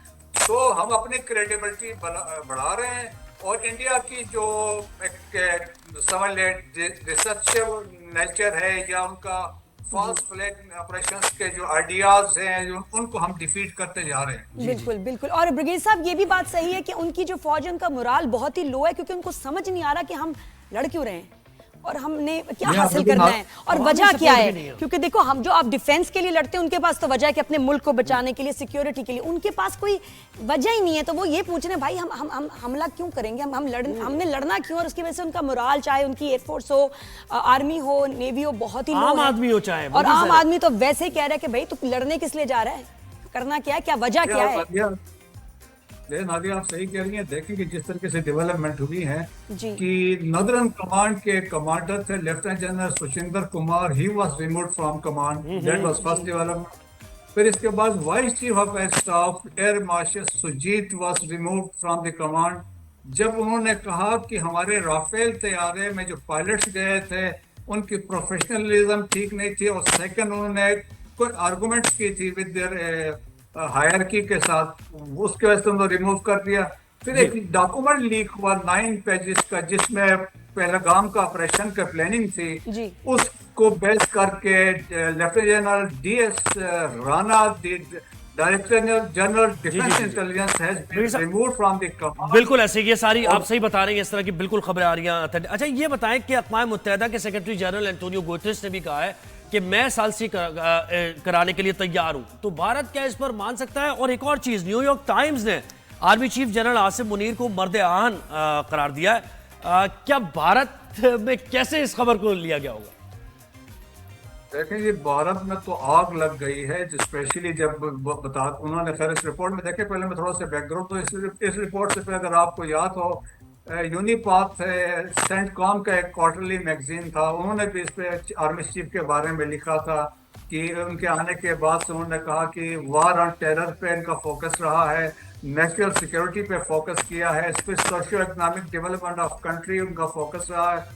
अब जो है न्यूयॉर्क टाइम्स ने लिखा कि he has a decisive leadership, जिसकी वजह से ही हैज रीशेप्ड पाकिस्तान का रिस्पांस टू इंडिया, और आप समझ लें कि पब्लिक ओपिनियन जो पाकिस्तान में है that is with this army chief, जिसकी वजह से जो एक कंसेप्चुअली क्लैरिटी उनके है। फिर एक स्ट्रेटेजिक लीडरशिप उन्होंने प्रोवाइड की है, फिर 2 नेशन थ्योरी को रिवाइव किया है। देखें जी, हम भूल गए थे तो वो उन्होंने दोबारा रिवाइव किया है, इससे ज्यादा तकलीफ हुई है। वो कहते हैं उनके आसाब में सवार हुआ है आर्मी चीफ के बयानात, और फिर जब आर्मी चीफ ने कहा कि Kashmir is our jugular vein, तो फिर जो कायद आज़म ने भी कहा था, चीफ ने भी कहा, और जब अभी इसी साल वो मुजफ्फराबाद गए थे तो वहां पे उन्होंने ये भी कहा था कि 3 जंगें लड़ी, 10 लड़ने को तैयार है कश्मीर के लिए। तो वो वाला भी इसमें फैक्टर उसमें है। और फिर देखें, जब अभी रिसेंटली स्ट्राइक कोर के एक्सरसाइज पे हो गए थे, वो टैंक पे खड़े होकर उन्होंने कहा था अगर कोई मिस एडवेंचर इंडिया करता है तो हमारा रिस्पांस फौरन होगा, और it will be a massive और इफेक्टिव रिस्पांस होगा, और फोर्सफुल रिस्पांस होगा। तो उससे ये है कि सारी कंसंट्रेशन जो है वो आर्मी चीफ के। फिर एक और इम्पोर्टेंट चीज है कि first time under leadership Pakistan has a hot state. बिल्कुल ऐसे ही है, पहले कह रहे थे, बजा फरमा रहे हैं आप। बिल्कुल ब्रिगेड साहब, बहुत शुक्रिया आपने हमें वक्त दिया। तो ये तमाम सूरत हाल है, और न्यूयॉर्क टाइम्स जो तारीफ की गई है आर्मी चीफ की, तो मतलब कुछ आर्मी चीफ के अंदर जो सलाहियतें हैं जिसका जिक्र ब्रिगेड साहब ने कर रहे थे, तो उसका एतराफ किया गया है, जिसकी वजह से भारत में बड़ी हलचल। और बहुत सारे मैं गोरों की वीडियोस इस वक्त देख रही हूँ जो सोशल मीडिया पे आ रहे हैं कि जी सबसे ज्यादा स्वीट लोग, हॉस्पिटेबल जो हैं वो पाकिस्तान के लोग हैं, वो इंडिया गए हैं तो वहाँ लूटे गए हैं और कह रहे हैं भागना है यहाँ से कि लोगों ने हमें लूटा है। पाकिस्तान के उसको कंपैरिजन में वीडियोस लगाई हैं व्लॉगर्स ने कि जहाँ को पैसे ही नहीं ले रहा, जो ज्वेलरी ले रहे हैं फ्री, खा रहे हैं फ्री। लेकिन मैं फिर मेरा दिल पता है वहीं दुखता है आके, बिल्कुल उन इन्फ्लुएंशियल लोगों पे, जो आर्टिस्ट हैं जिनकी बाहर सुनी जाती है, जो यूट्यूबर्स हैं जिनकी सुनी जाती है, और वो इस वक्त खामोश हैं। मुझे ये बताएं, आपके जो फौजी हैं, जो एयरफोर्स वाले हैं, जो आर्मी है, जो नेवी के लोग हैं, ये आपके लिए लड़ेंगे, ये आपके लिए अपनी जानें कुर्बान कर देंगे। क्यों? ताकि आपकी अगली जनरेशन हैज अ चांस, ताकि आप कुछ आगे खुशियां देख सकें, ताकि आपका फ्यूचर हो। उनका नहीं होगा, उनका नहीं होगा, उनके बच्चे बाप के बगैर अपनी जिंदगी गुजारेंगे। They will sacrifice themselves so you have a chance. बेशरम हो तुम लोग जो इस वक्त अपने मुल्क के साथ खड़े नहीं हो, और तुम लोगों को अपने फॉलोअर्स, अपनी लाइक्स, अपने व्यूज की पड़ी है। Shame on you, your country needs you right now, where are you? बेशरम है ये लोग, इनको मार्क करना चाहिए। हमने इनको स्टार्स बनाया और ये इस वक्त इंडिया की फैन फॉलोइंग के साथ खड़े, इनको वो फिक्र पड़ी हुई है, हमारे ड्रामे बंद हो गए, हमारे व्यूज नहीं आने। Shem on you. जाओ जाके बॉर्डर पे खड़े, जाओ जाके, जाओ जंग लड़ो ना। क्या करोगे तुम लोग? क्या अपने मुल्क के लिए करोगे? क्या दोगे? सपोर्ट तो कर नहीं सके, और जान ही देंगे ये फौजी हमारे लिए। हम जो आज सो रहे हैं, आराम से बैठे हुए हैं, क्योंकि वो जी हमारे समुद्र, हमारी जमीन, हमारे आसमान को कॉन्स्टेंटली पेट्रोलिंग कर रहे हैं, घर नहीं गए। आप सही पहले ये आगे गोली खाएंगे। तुम लोग क्या कर रहे हो, हम लोग क्या कर रहे हैं? असल में हर पाकिस्तानी की सोच यही है, और हर पाकिस्तानी के जज्बात, ये हमारे स्टार्स हैं, ये हमारे सेलिब्रिटीज हैं, इनको हमने यहाँ बिठाया हुआ है। ऊपर जिम्मेदारी ज्यादा, सही कह और रही ये एक स्टेटस लगाते हुए इनको मौत आती है, कुछ बात करते हुए इनको तकलीफ होती है। थोड़ा सा समझाएं। पानी मंगा, भाई पानी लेके आए नादिया के लिए। एक ब्रेक हमने लेना है, ब्रेक के बाद वापस आते हैं, राइज एंड शाइन के सिलसिले को आगे बढ़ाएंगे, कहीं जाइएगा।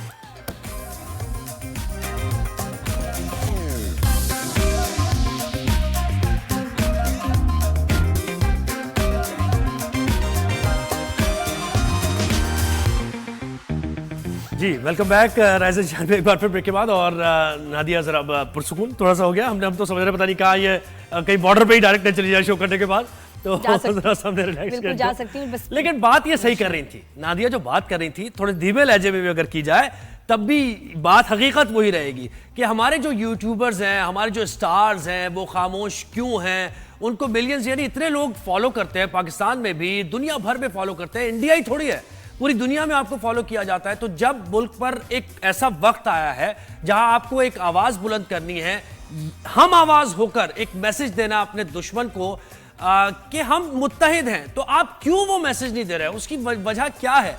अभी तक हमें वजह समझ नहीं आ रही। किसी के पैट्रियोटिज्म यानी किसी के हुब्बुल वतनी पे हम शक नहीं कर रहे हैं, इससे बिल्कुल गलतफहमी में कोई नारा कह रहे हैं कि भाई हुब्बुल वतनी पे शक है हमें, आप पैट्रियोट पाकिस्तानी, ऐसा नहीं है, हमें यकीन है ऐसा नहीं है। लेकिन आप खामोश क्यों हैं, ये सवाल है। आप चुप क्यों हैं, किस वजह से? क्या ऐसे आपको के मामलात हैं जिसकी वजह से आप ये कह रहे हैं कि नहीं एक लफ्ज भी नहीं बोलना है अपने मुल्क की? जन्नत मिर्जा की वीडियो आई है जिसमें वो उससे पूछा गया, अब जब पूछा गया आपसे तब तो यार दो लफ्ज बोल, तब तो हाँ। मतलब ये कितना बुरा आपने जेस्चर दिया। टिकटॉकर्स के लिए मस्ती मजाक नाच गाना कितना आसान है, और अपने मुल्क के लिए दो लफ्ज बोलना इतना भारी कि कह रही है कि मैं my lips are sealed. Yes हाँ, देखिए ना, और उल्टी सीधी वीडियोस बना के दिखाएं, आपको खुद भी आपको दुख होगा, खून जलेगा। अब हमने आप प्लीज, ये आप इनको फॉलो कर रहे हैं, ये वो स्टार्स है जिनको फॉलो कर रहे हैं और ये लाखों कमा रहे हैं क्योंकि हमने इनको फॉलो किया। और देखिए हमने तो अभी तक ये तनकीद भी नहीं की। ये देखिए, ये पाकिस्तान अगर है तो आपके पास तो दिखाए ना, अगर नहीं अच्छा दिखा दीजिएगा बाद में। जी बिल्कुल दिखाएंगे। लेकिन देखिए बात ये है कि जब आप ये देखिए जरा इसका कितना बुरा वैसे मौज मस्तियां करवा लो, लोगों को याद रहेगा, ब्रांडिंग करवा लो, कोलैबोरेशंस करा लो, लेकिन मुल्क के ऊपर जब टेंशन आए, वक्त कड़ा वक्त आया है, ठीक है ना, नेशनल सिक्योरिटी का मामला तो कह रही है। तो कह रही हाँ, मैं कुछ नहीं बोल सकता। तो उल्टी सीधी वीडियोस बना के इस पे भी हम तनकीद नहीं करते कि ठीक है आपका एक काम है, यूट्यूबर्स अपने तरीके से काम कर रहे हैं, वो कैसी वीडियोस बनाते हैं, जो कुछ भी है उस पे हम नहीं कर रहे हैं, लेकिन कोई ठीक वीडियोस भी बना लें, अब मौका है आपके पास। और मैं कहती हूँ इस वक्त टाइम आ गया कि हम अपने टिकटॉक अकाउंट्स, इंस्टाग्राम्स को साफ करें और हटा दें वो लोग जो एक्चुअली नजर आ गए, एक्सपोज हो गए हैं। प्लीज जरा थोड़ा सा मेरे ख्याल अनफॉलोइंग अब शुरू हो जानी चाहिए ऐसे लोगों की जिनसे आपको तवक्को थी, जिनसे एक्सपेक्टेशन थी and they were not there. अच्छा जी, तो खैर ये तो हम बात करते रहेंगे और ये सवालात उठाते रहेंगे, शायद आप समझ जाए कोई और बोलने भी लगे हैं। पता है ज़ेब, आप कुछ लोग बोलने भी लगे हैं। उर्वा का कल हमने सुना बिल्कुल, और इतना, और आप यकीन करें लोग दिल से आपकी इज्जत करेंगे अगर आप बोलेंगे। उर्वा ने बोला, बहुत सबको अच्छा लगा। बुशरा अंसारी ने अब फाइनली उन्होंने वीडियो बनाई है, वो भी हम आपको दिखाएंगे कि उन्होंने क्या कहा। अच्छा, तो ये हम आगे चलकर मजीद भी इस पर बात करेंगे, लेकिन अभी हम जरा तालीम से मुताल्लिक़ बात करते हैं। इंटरमीडिएट के सालाना इम्तिहानात का आगाज़ हो गया है और इम्तिहानात में तकरीबन 1500 तकरीबन बल्कि 26 लाख से ज़्यादा तलबा और तालिबात शिरकत करेंगे। इंटरमीडिएट के सालाना इम्तिहानात के 2025 के लिए सुबह और शाम की शिफ्ट्स में मजमूई इम्तिहानी 182 तौर पर तकरीबन मराकज़ कायम किए गए हैं। तो क्या है, क्या तैयारियां की गई हैं और कैसे पेपर्स दे रहे हैं, क्या ऑर्गेनाइज अब तरीका है या नहीं? इससे पहले जब बात हुई थी हमारी तो काफ़ी ज़्यादा मिसमैनेज सा लग रहा था। वो बागर बिल्ला ग्रुप की भी बात हुई थी ना, व्हाट्सएप ग्रुप। बिल्कुल ऐसी बागर बिल्ला इनका कौन सा, इनका तो नहीं कोई खुदा न खास्ता ऐसा। बिल्कुल। तो जमजम ने मैं ज्वाइन किया।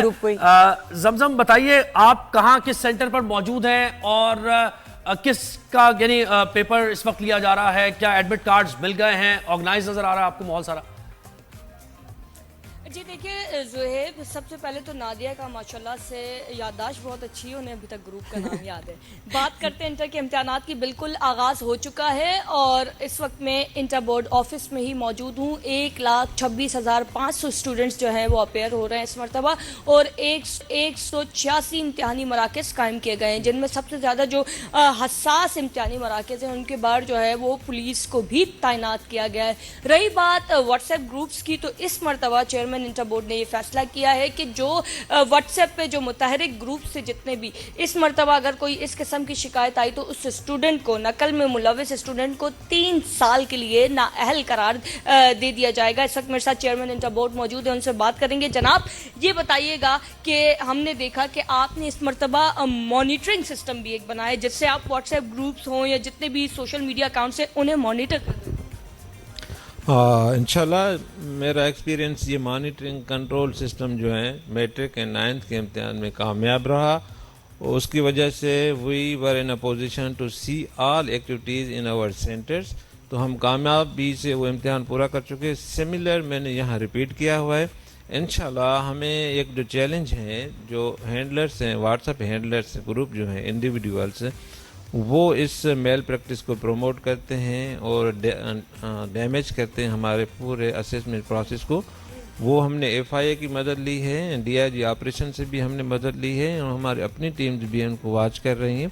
इंशाल्लाह ये जो मेनेस है उसको हम कंट्रोल करने में कामयाब होंगे। अच्छा, ये एक बड़ी अच्छी बात है कि इस मर्तबा जो है वो एफआईए को भी खत लिखा गया है नकल की रोकथाम के लिए और जितनी भी विजिलेंस टीमें हैं वो इम्तिहानी मराकज़ का दौरा कर रही हैं। अच्छा, बात करें अगर एडमिट कार्ड की, तो बिल्कुल 9 मैट्रिक में ये इशू आया था, लेकिन इंटर में हमने देखा कि ये इशू हमने नहीं देखा। उसकी वजह यह है कि सैटरडे संडे जो कि वीकेंड होता है जिसमें बैंक बंद होते हैं और लोगों को मौका मिलता है कि चले बैंक बंद है तो हम जो है वो सारे काम भी बंद कर दे, लेकिन ऐसा हुआ नहीं।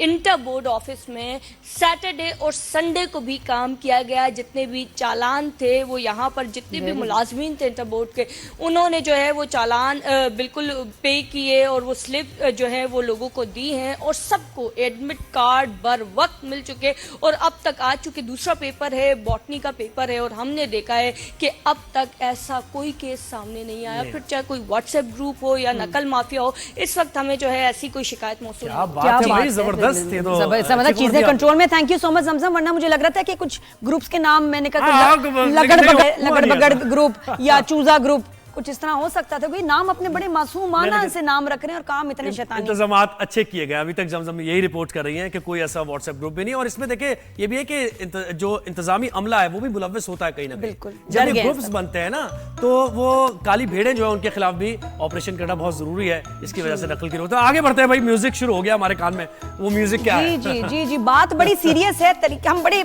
लाइट तरीके से कर रहे हैं, लेकिन बात बहुत गहरी है। जरा गौर से सुनिएगा क्योंकि सवाल करेंगे मोदी से। हाँ। आस्क मोदी। पहला दिखाए भाई, क्या है? वाह वाह वाह, क्या हो रहा है? इस दफा तो इंडिया की अवाम ही मोदी से सवाल कर रही हैं कि भाई सब खा जाओगे या हमारे लिए भी कुछ छोड़ोगे? क्या बात है, हमारे ये मुंह के नवाले तो आपने छीन लिए। कैसे तो ये बेचारे देखिए मुंह अवाम खोल के देख रही रहे है हैं कि भाई एक रोटी का निवाला हमें भी दे दो, सारे ही खा लेना अपने इंडिया को, कुछ तो छोड़े, कुछ तो बिल्कुल, हमारे लिए भी बिल्कुल। रखे। और तो हर ये देखिए। बाइट में एक इंडियन है।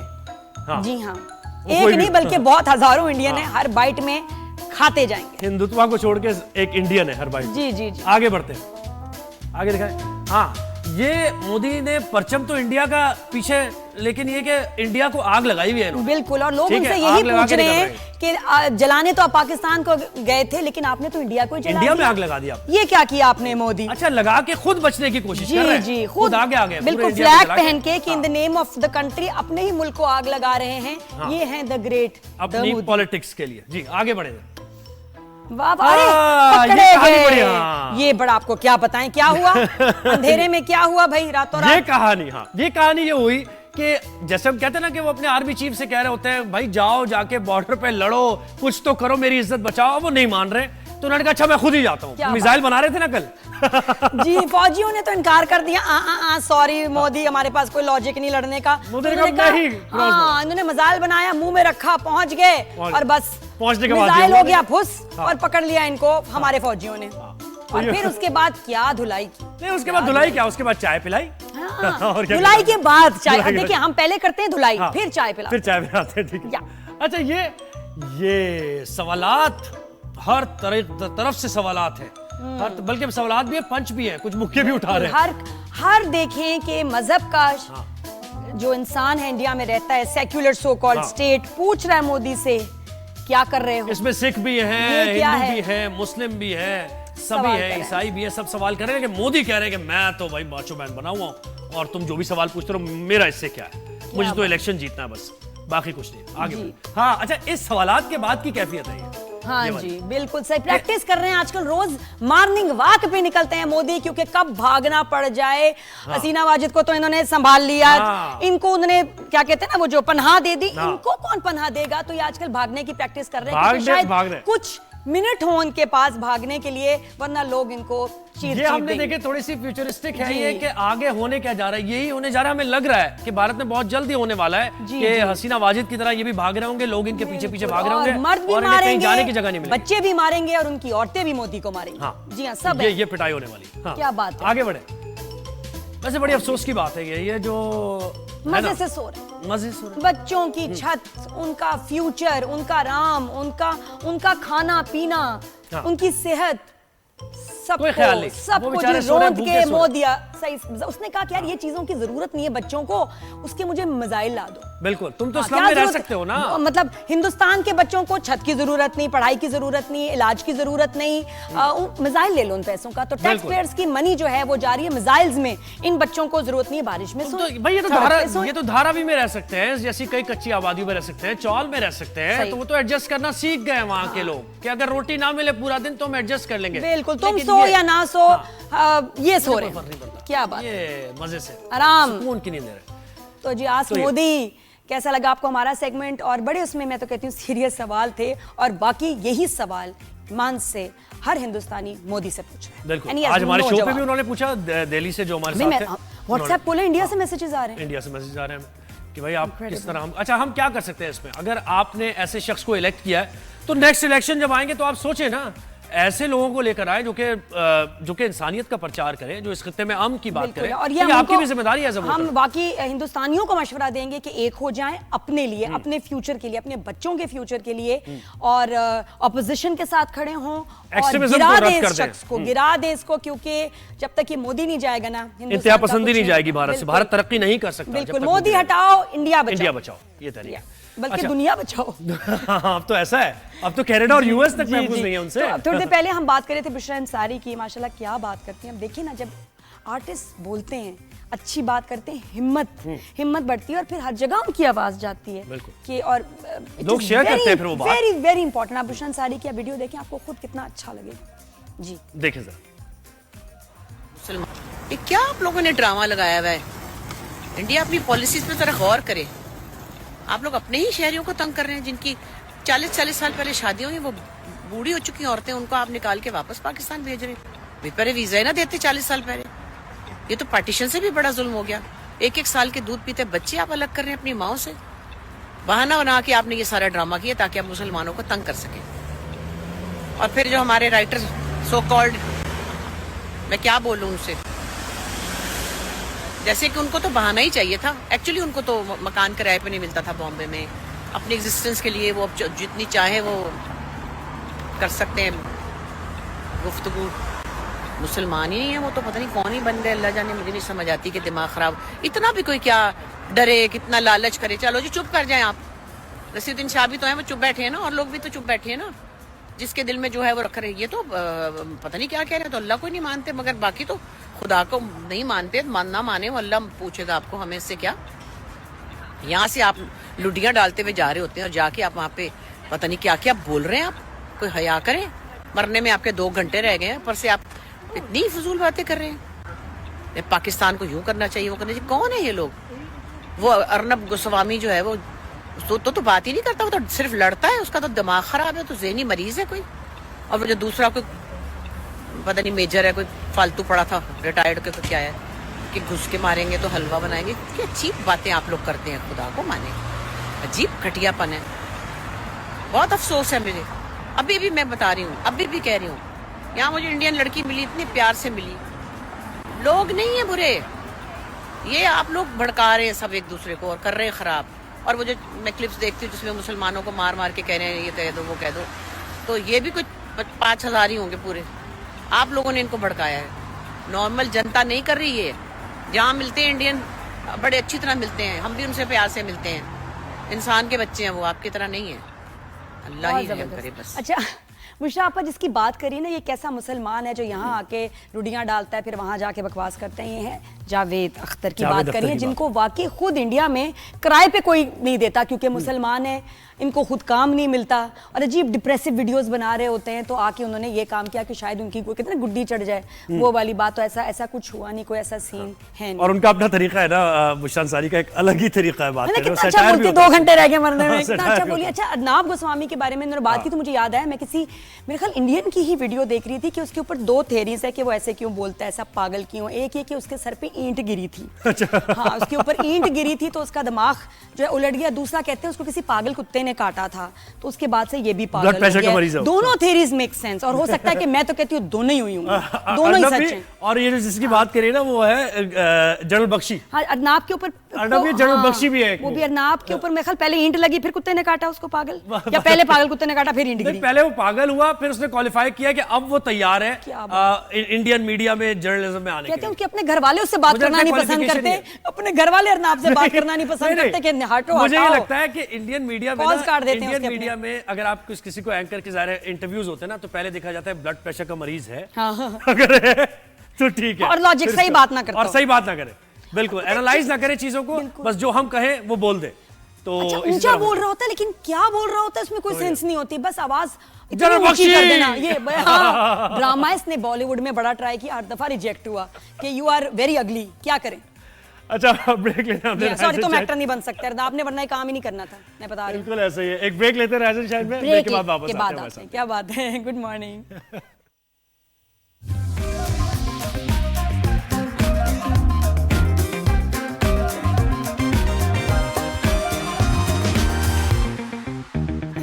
जी welcome back rise and shine में। अब क्या बात कर रहे हैं, जल्दी से बताएं। मैंने कहा था आज मैं बोलूंगी कम, क्योंकि कल मैं नहीं, क्या आपने ड्रामा बोलना की ही भी है रिकॉर्डिंग की मेरी आवाज हाँ। बैठी हुई थी, अब तो बिल्कुल चलेगी। हाँ नहीं बोलना तो पड़ेगा क्योंकि मैं नहीं बोल रहा इसमें। नहीं मेरा ख्याल I need a drip, power drip. अच्छा ये पता है पहले हम सुनते थे ना कि जी बीमार है कोई ताकत की ड्रिप लगा के आ जाओ, वो ग्लूकोज वगैरह लगा देते थे, ठीक हो जाते थे, ठीक भी हो जाते थे। तो लेकिन अब आजकल क्या चल रहा है, एस्थेटिशियंस जो हैं जो हमारी ब्यूटी पे ये डेंटिंग पेंटिंग करते हैं, वो जो एस्थेटिशियंस हैं उनमें से कुछ डॉक्टर्स भी हैं, और वो डॉक्टर्स जो हैं आपको क्लिनिक्स में आईवी ड्रिप लगा रहे हैं। अच्छा हाँ उसके अंदर क्या है? सेलिब्रिटीज को भी दिखाया ड्रिप लगाते। मैंने अब पहली दफा नैड NAD ये नहीं है इसमें, हो सकता तो नादगे रख लेते पूरा। NAD। तो नैड ड्रिप मैंने भी लगवाई, मैं आपको बताऊंगी अपना एक्सपीरियंस। लेकिन ये बहुत सारी ड्रिप्स हैं, ये क्या एक फैशन कॉकटेल है या इससे वाकई इफेक्टिव है? और जो कहते हैं कि ये इम्यूनिटी पे काम करती है, ब्यूटी ग्लो स्किन उस पे काम करती है, आपकी एनर्जी पे काम करती है, उसके बारे में पूछेंगे। डॉक्टर अनम आई हैं आज हमारे शो पे रिजूव। नहीं हमें ही देखें आप कहीं ना देखें। ये रिजूव में होती हैं, आप जाके इनसे मिल सकते हैं अगर आपको समझ आए बात। अच्छा डॉक्टर अनम कह रही है कि मैं किस कैमरे में देखूं? हमें देखें, आप हमसे बात करिए। आप ही देखूंगी। सही हाँ बहुत प्यारी लगी है ऐसे। बिल्कुल ध्यान साढ़े वाल। जी जी बिल्कुल। जी डॉक्टर अनम क्या है ये आईवी ड्रिप्स? काफ़ी सारी ड्रिप्स आती हैं, ग्लूटाथायोन की आती हैं, नैड की आती हैं। अच्छा ग्लूटाथायोन यूजुअली लोग लगाते हैं इसलिए कि हम थोड़ा फेयर हो जाएं, हमारा कंप्लेक्शन बेहतर हो जाए, स्किन ब्राइट हो और जाए। अगर कोई और ड्रिप लग रही हो तो उसमें उसको इंजेक्ट भी कर देते हैं, अलग से इंजेक्शन आके ना कि क्या है जी विटामिन सी इन ग्लूटा। जी जी जी बिल्कुल। और उसमें विटामिन सी हो गया, fashion है, ये बड़ा सब style है। मतलब उसमें काफ़ी सारे विटामिन होते हैं। वो क्या करते हैं, जैसे यूजुअली हम खाना खाते हैं तो उसमें इतने सारे विटामिन एब्जॉर्ब नहीं हो पाते, तो जब हम ये ड्रिप्स लगवाते हैं तो किससे क्या होता है कि हमें थोड़ी एनर्जी ज़्यादा हो जाती है, एनर्जेटिक फील करते हैं हम। उसके अलावा हमारी जो जनरल वेलनेस है उसके लिए बहुत अच्छा है। अच्छा ये इसके कहते हैं कि ये इम्यूनिटी के लिए भी इसमें बिल्कुल क्या डालते हैं आप? बेसिकली विटामिन है, इट्स लोडेड विद विटामिन। तो इसलिए कौन सी विटामिन्स? बहुत सारी विटामिन हो गए, ए समझे विटामिन सी हो गया, विटामिन ए हो गया, ई हो गया, बी और तो अगर हम ये वैसे खा लेते हैं तो वो उससे क्या वैसे भी डिफरेंस खाते हैं, बट ये है कि ये डायरेक्ट ब्लड स्ट्रीम में हम इंजेक्ट करते हैं उसका, हाँ, और उसका रिजल्ट अच्छा आता है। अच्छा ये नैड क्या है? नैड जो है वो सबसे महंगी है बाय द वे। और नैड एक समझे एक नई टेक्नोलॉजी है क्या? जो general basically general wellness anti ageing है। ये नैड एक फॉर्म ऑफ अ सप्लीमेंट है, यूजुअली ये सबसे ज्यादा एंटी एजिंग के लिए। मैंने एक हफ्ता पहले लगाई है, कोई फर्क लग रहा है? मैं फर्क तो बहुत आपका वैसे ही आप सही है लगवाने के। मैं ये कहता हूँ ये मार्केटिंग स्ट्रेटेजी मेरे ख्याल से नीड क्रिएट करते हैं पहले किसी चीज की और फिर उसके बाद ज़ाहिर है उससे हाथ धो गई है बस, अब ऐसा भी नहीं है। अक्सर जैसे लेथार्जिक फील कर रहे होते हैं ना, वो इससे जैसे नैड लगाने से एकदम खत्म हो जाता है। और होता है ना कि बहुत सुस्ती हो रही है। और ये नैड कितने की है ये ड्रिप? नैड का कॉस्ट होता है 15,000 लाइक से अबव पर सेशन। अरे 25,000 का, 25,000 का भी है, होते हैं 60,000 का भी लग रहा है। एक महीने में आप हर हफ्ते में एक लगा। माशाल्लाह भाई माशाल्लाह, यानी 15 15 30 60,000 नेट पे लगा दूंगी। मतलब 25,000 का अगर एक है इसकी ड्रिप तो आप 1 लाख शुरू में कहते हैं 4 ड्रिप्स आपको चाहिए, फिर कम हो जाती हैं। फिर आप ये है कि हम ओरल सप्लीमेंट भी ले सकते हैं, थोड़ी सी पैक करके लंच बॉक्स में नहीं देते। नहीं ओरल सप्लीमेंट्स ले सकते हैं आप उसके नैड के, तो वो भी बहुत अच्छा है और इफेक्टिव है। मतलब एक आपने समझे एक ट्रीटमेंट स्टार्ट की है नैड की आईवी अच्छा ड्रिप। नैड में क्या है जो दूसरी वाली इम्यूनिटी वगैरह ड्रिप में नहीं है? ये ज्यादा नैड एक कोएंजाइम है, NAD+, इट्स अ कोएंजाइम जो हमारी बॉडी में ऑलरेडी होता है। तो ये नैड जब हम आईवी थेरेपी देते हैं तो उससे क्या होता है वो और बूस्ट कर जाता है। हमारा सेल रिप्लेसमेंट है बेसिकली वो बढ़ जाता है, एक स्पीड पे हमारा सेल चल रहा है तो उसको बढ़ाता है बेसिकली। अच्छा मैं क्या हुआ, मैं गई ना क्लिनिक में इधर, तो वो देखा इतनी स्मार्ट ना आंटीज आई हुई ना, लेडीज, अब तो खैर हम भी आंटी हैं, तो ऐसे वो बैठी हुई हैं और ड्रिप लग रही है और फोन पे है और चाय कॉफी बिस्किट चीजें इंजेक्शन भी लग रहा है। यार मैंने यकीन करो मैं इतनी पेंडू, मैंने कहा कि पता नहीं क्या लगा रही है, मैं भी कर लेती हूँ। मैं तो ये था कि हो क्या रहा है। हाँ अच्छा उसके बाद मैं भी ना बीच वाली कुर्सी कर ली। अच्छा उन्होंने कहा पहले आप चिट लेके आए, मैं कहा चिट तो पहले नीचे पेमेंट करो फिर आओ बेइज्जती। मिस्टर बीन वाला काम हुआ था। बेइज्जती मैंने पहले पेमेंट की, मुझे इतनी सी चिट मिली, चिट को मैंने ऊपर किया, फिर मैं इधर आके बैठी तो उसने बड़ी प्यारी वैसे ड्रिप लगाई, ड्रिप लगा बड़ी प्यारी। अच्छा अब उसके बाद क्या हुआ, मैंने कहा कितनी देर की ड्रिप है बाजी, तो कहती 40 मिनट की। मैं कहा अच्छा ठीक है। उसके बाद वो चली गई, साथ में अच्छा वो जो आंटी थी वो ओह माय गॉड मेरी फ्रेंड वहां से गुजरी, please excuse me, emergency bell बजा दी, दरवाजा बंद करी, मेरी फ्रेंड है वो देख लेगी। मैंने देख रहा, मैं ये कोई गंदी बात है, हमें छुपाना है? तो मैंने कहा दरवाजा बंद कर दो। अच्छा उसके बाद ड्रिप शुरू हुई, थोड़ी देर बाद क्या हुआ डॉक्टर अनम, मेरा दिल मुझे लगा मुंह से बाहर आ जाएगा। रिएक्शन हो गया, मेरी तबीयत खराब, घबराहट, आई डोंट नो, मुझे बस लगा कि दिल चल रहा है अभी बाहर आ हार्ट बीट तेज हो गई, इतनी तबीयत खराब, मैं आई कांट, और मेरे पेट में दर्द। मैंने बुलाया, मैंने इमरजेंसी, सबके बटन लगे ना इमरजेंसी के, दबा खाली पेट रोको ये मुझे मिस्टर बीन नजर आ रहा है इसमें बिल्कुल। एक्सपीरियंस पता, उन्होंने आके ना फिर उसको स्लो किया, और आप सोचें 40 मिनट की ड्रिप मुझे 2.5 घंटे में लगी, लेकिन उन्होंने कहा ये नॉर्मल है। मैंने साथ वाली बाजी से पूछा नॉर्मल है बाजी, नॉर्मल है, उसने कहा यस इट्स नॉर्मल, दरवाजा बंद करें हमारे को देख ना ले। नहीं तो आपने खाली पेट तो नहीं लगाया जी, हाँ, बस ये असल में होता है। मैंने फ्रूट खाया था तो वो इनफ नहीं था, फिर उन्होंने बिस्किट लाए, चाय लाई, जो साथ वाली मेरे बिस्किट खा गई। अच्छा जिस रिएक्शन की बात करिए, और क्या रिएक्शन हो सकता है इससे? कुछ हो सकता है? थोड़ी सी घबराहट, खाली पेट ना लगवाया मेरे पेट में रोड पड़ा थे, वो क्या वो बस क्योंकि आपका एम्प्टी स्टमक था बेसिकली, फ्रूट तो एकदम एब्जॉर्ब हो जाता है। मतलब क्या नहारी खा के जाऊंगा नेक्स्ट टाइम? मतलब फुल स्टमक आपने जैसे ब्रेकफास्ट किया, यूजुअली इट्स बेटर कि आप दोपहर में लगाएं, शाम में लगाएं, ताकि आपका स्टमक फुल हो, और आपको ये देखें it's a supplement, it's coming in full form, so you need to also be ready for it. आप लोग देखोगे ना पागल है क्या कर रही है, ड्रिप भी लग रही है, इंजेक्शन भी इसमें हो रहा है, ऐसी थी डार्लिंग होता है, आउच। एक कॉमेडी प्ले बनना चाहिए इसमें, थोड़ा सा लिखना चाहिए, है मजे की चीज। अच्छा मुझे बताएं कि ग्रोसरी तो करने की जरूरत नहीं है, नेट कर लें हम, मेरा नेट तुम्हारा नेट, ये सब हो जाएगा, और उसके बाद लेकिन बात क्या है कि औरतें बार-बार आ रही हैं, जो लगवा रहे हैं उनको कोई रिजल्ट्स मिल ही रहे हैं, तो वो बार-बार आ रही हैं। हाँ, रिजल्ट अच्छे मिलते हैं काफ़ी, और बहुत से लोग होते हैं कि वो बिल्कुल भी जैसे ना उनकी कैपेसिटी एकदम खत्म हो गई होती है विद एज, कि नहीं we are just too lazy, we just don't want to get out of the house, we just want to stay in our room, उनके लिए नैट बहुत अच्छा है। क्योंकि एक तो एंटी एजिंग है, आपको लगता है कि you are back into the world, ऐसी वाली फीलिंग। हाउ मेनी ड्रिप्स ऐसा आपको लगता है कि आप उछलें? समझे 2 से 3 के बाद आपको ऐसा फील होगा। और ये गोरा करने वाली भी यही है ड्रिप्स आ रहे हैं? नहीं, गोरा करने वाली को ग्लूटाथायोन ड्रिप्स कहते हैं, और ग्लूटाथायोन बिल्कुल, हाँ बिल्कुल, असल में glutathione is the formula. Zuhaib को वो चाहिए। नहीं मुझे मैं ये कह रहा हूँ वो ग्लूटाथायोन की ड्रिप्स में बहुत सारे विटामिन्स होते हैं, और डाल देते हैं, आप जो कुछ भी इंजेक्ट करना है वो करते जाएं और पैसे बढ़ते जाएं। पता नैड लेना, और नैड के साथ में क्यों लूं मैं एनर्जेटिक लड़का हूं, मुझे क्या जरूरत है नैड, मैं क्यों लूंगा भाई? एक तो आप हमें कॉम्प्लीमेंटरी दे ही दें प्लीज ज़ुहैब के लिए। तब सबसे अच्छा जो इसका बेनिफिट है एंटी एजिंग है। एंटी एजिंग, हमारी सेल्स विद एज एकदम ढल रही होती हैं, जनरल वेलनेस नहीं होती है, बट मतलब obviously your work makes you work, but the thing is you are just going old, that gives you a break. जो है ना 40s में आके जो औरतों का कोलेजन जो खत्म हो जाता है ना, बेसिकली गिरते हैं ना, यकीन करो कभी हम उठते हैं ना सुबह, नहीं लेकिन अच्छा यार यहाँ से वहां तक चलेंगे मेरी कैसे? ज़हन में जिनको थायराइड होता एक चीज़ है आई। उनके पास नहीं एनर्जी होती, तो उसको क्या पता। एक सवाल मेरे ज़हन में, अब आपने लगवा लिया 1 महीने,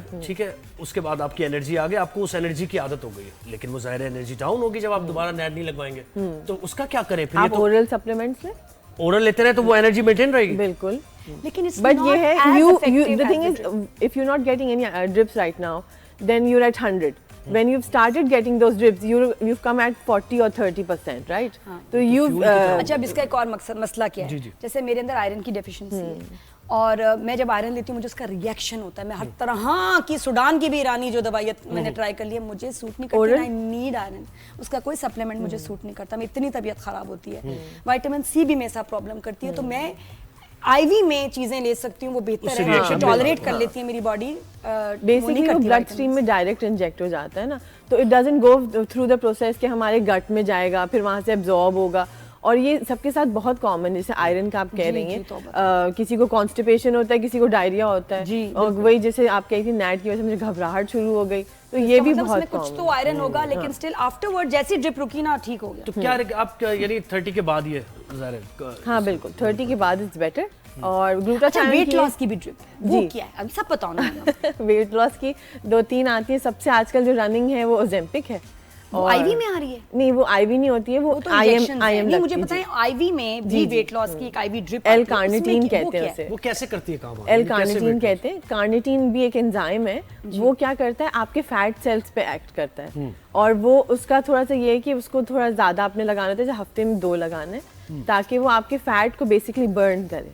ये जो कार्निटीन एंजाइम है ये आपके करना क्या है भाई इतना करके मुझे समझ नहीं ये आता। फैट में जाके जिनका डिपॉजिट होता फंस है। जाए ना वेट नहीं जा रहा होता ना, स्टबर्न अटक जाता है। फैट जो होता है ना बेसिकली, जैसे हमारे स्टमक का हो गया, थाई का हो गया, या ये चिन का हो गया, वहां पे जाके ये बैठ जाता है, डिपॉजिट हो जाता है। डबल स्लोली चिन तो एंड मैं ग्रेजुअली कहती हूँ, जिद है, वो वो तो बर्न ऐसे करता बैठती है। एक्सरसाइज की जरूरत नहीं पड़ेगी आपको, विदाउट एक्सरसाइज। नहीं ऐसा भी नहीं, एक्सरसाइज तो इज अ हेल्दी लाइफस्टाइल ना, that needs to be maintain. नहीं, fat burn की अगर बात करें फैट तो बर्न वो उससे हो जाएगा। हाँ लेकिन मैं फिर वहीं आती हूँ कि जो ये जो औरतें हैं ना यार, ये आपको नहीं पता, वजन नहीं आसानी से जाता। हमारे जो बिल्कुल। हार्मोन्स हैं ना, बस दे basically वर्क हम- अगेंस्ट अस। जितनी डाइट कर लो, जितनी जिम कर लो, मेरा तो जिम से वजन बढ़ जाता है। तो किसी ने मुझे कहा यू लुक लाइक लैला, मैंने कहा लैला कोई फिल्म स्टार होगी? उसने कहा बॉक्सर। तो सॉरी, कुछ लोगों पे जिम उल्टा काम करता है। मैं स्विमिंग करती हूँ, मेरे मसल बन जाते हैं, फिर मैं लैला बॉक्सर बन जाती हूँ। मैं नहीं करती हूँ। आप जिम करके खाती भी होंगी ना I ज्यादा? think नहीं, ऐसा आप ये कुछ- करती है? मेरे ऐसी मस्कुलर हो जाती हूँ। नहीं। ये हो जाती हूँ मैं। Daily पोपाय जैसे walk लग- is also ये मैंने very सुना healthy. ईमान से ये मेरी बेइज्जती हो चुकी दुबई में। अच्छा, हाँ, तो इसलिए नहीं तो मैं मेरे तो नहीं बात नादिया में फिर वही है, डैड ही रह गया। नहीं, यही रह गया ना कि अब मतलब we are looking at other options because अब तुम्हें क्या पता These are बात actually- हुई ना औरतों की यार, तुम्हें क्या, मैं खुल के बात भी नहीं कर सकती। क्या लड़का मेल होस्ट बिठा दिया मेरे साथ, हम दोनों लेडीज होते तो हम और बातें कर लेते हैं, Ladies खुल के हैं। बता आप भी दोनों नहीं ladies हैं ना, आप सकते। करे मैं बातें। खुल के बात भी नहीं करे आप बातें लड़ीज। लेकिन जो मेरी बहनें हैं वो समझ रही होंगी मेरे एज के आसपास के कितना मुश्किल होता है। एनर्जी सबसे बड़ा हमारा मसला, मैं तो बताऊं, इज एनर्जी। हमारे लिए सबसे बड़ा प्रॉब्लम ये कि एनर्जी नहीं है घर के काम करने की, बेड से उठने की, पार्टी पे जाने की एनर्जी नहीं है। तो सोचो कितनी क्या खौफनाक बात, जिंदगी चल हाँ, रही है। कितना सफर। तो ये मुझे तैयार कहाँ होना से, चाहिए। जैसे ये भी है ना कि कैसी किस जगह से लगवाना है आपने, ड्रिप सही है भी या नहीं है? हाँ, ये कैसे पता? ये कैसे पता? थैंक यू, जबरदस्त। आराम है। ये जैसे आप किसी भी एस्थेटिशियन के पास जाएं, हम किसी भी रिजूफ तो पे, नहीं ना। हाँ हम रिजूफ पे लगवाते हैं ये ड्रिप्स, और मोहम्मद अली सोसाइटी में बेसिकली हमारा नहीं, लेकिन कहीं रिजूफ और है। अगर जाना हो तो कैसे चेक करें उनकी आईवीज? Check चेक कैसे करें करना? बेसिकली कि ये हर चीज authentic का एक हैं। बॉक्स होता है। कोई कह रहा है कि यार वो Vials लूट रहे हैं, होते हम हैं। तुम्हें 5000 में लगा देंगे, तो हमें कैसे पता हमेशा चलेगा? प्राइस पे जरूर जाएं कि अगर कोई 5000 में बोले मतलब वो कुछ भी नहीं होगा, चाइना वाली भी आ शायद रही है। पानी लगा दे आपको खाली। हाँ, वो यही चाइना कहते की भी आ रही है जी, ना? चाइना की तो बहुत चीजें आ रही हैं। मिनिमम इसकी प्राइस क्या है? मिनिमम इसकी प्राइस वही मैं बताऊँ 15,000 एंड ऑनवर्ड्स है। 15 से लेके 25 तक जाती है ये। अच्छा। हाँ, होता ये है कि कुछ लोग डिमांड करते हैं तो हम 2 वायल लगाते हैं, तो वो समझे 25 to 30,000 हो नहीं तो गए। उसमें बारकोड वगैरह भी कोई इस तरह का बिल्कुल होता है कि आप उसे चेक कर आपको लें? जो अपने मोबाइल वायल से? होता है बेसिकली आप उस पर बारकोड हमेशा होता है, उसमें एक्सपायरी होती है, वो सब देखा करें, उसके बाद ही लगवाया करें। सही है, समझ आई ये आपको? कहानी होगी। बड़ा जरूरी है। लेकिन आप जो हाईली रिकमेंड करेंगी फॉर एनर्जी, कौन सी वाली आईवी ड्रिप है? मैं नैड रिकमेंड करूँगी नैडी, पक्की बात है। जी। हाय हाय। उसके साथ आपने बीइंग अ वुमन कोलेजन खाना जरूरी है, उसके बगैर कोई चारा नहीं। बिकॉज आफ्टर 30 to 40 के बीच में हमारा कोलेजन जो है 40% कम हो कौन जाता सी है। चीज है जो रह जाती है, जो कम नहीं होती 40 ये के बाद? ये औरतों की बता नहीं दो। तो यानी ऐसा कर सकते हैं कि आपकी जो डेफिशिएंसी है वो ठीक है, कम हो जाए, सही हो जाए, नॉर्मल पे आ जाए सब, उसके बाद अपना रूटीन चेंज कर लें। मुझे लगता है ये दांत best दांत ही idea- रह गए हैं थोड़े बात बेहतर, ये है ना बाकी तो सभी कि एक बार कर लें आप ये आईवी के जरिए, और उसके बाद फिर आप अपने फिर आप रूटीन को उसको change करें। मेंटेन करें। Skin, बाल basically भी अच्छे supplements। होते हैं, बाल आ जाएंगे? बिल्कुल, बाल भी अच्छे और होते आते हैं। हैं? हाँ, और आते हैं। क्या बात है, thank you so much doctor. और आने के बाद एनर्जी और खूबसूरत हो जाएंगे। पुनर्जन्म कब होगा? अल्लाह अल्लाह खैर करे, क्या बात है। तो ये आईवी ड्रिप्स के बारे में बात की, बहुत शुक्रिया डॉक्टर अनम। My और pleasure। आलिया फारूक को मेरा सलाम दीजिएगा, वालेकुम जिनका अस्सलाम। रिजूव है, जहाँ कहाँ- ये कहाँ आईवी पहुंच ड्रिप्स गए हम? क्या- क्या हो लगवाती रहा हैं। इंशाल्लाह I'll see you soon। पैसे इकट्ठे कर रही हूँ बस, इंशाल्लाह। बड़े सादे से लोग लगता है हम तो ज़ुएब मिसफिट से ज़ुएब को तो कॉम्प्लीमेंट्री दे रहे हैं आप, एक उसको फील आए, पता चले। और ब्रेक के बाद मिलते हैं, और ब्रेक के बाद हम क्या बात करें? ब्रेक के बाद हम बात करें कुछ मूवीज पे, मूवीज पाकिस्तान की जी, लव गुरु के ट्रेलर्स आप देख रहे होंगे, तो कैसे लगे बताइए व्हाट्सएप पे, आप बताएं मुझे, फिर हम बताएंगे एक हमें ब्रेक के कैसे बाद लग वापस रहे हैं। आते हैं। और हम भी तो ऐसा बताएंगे कि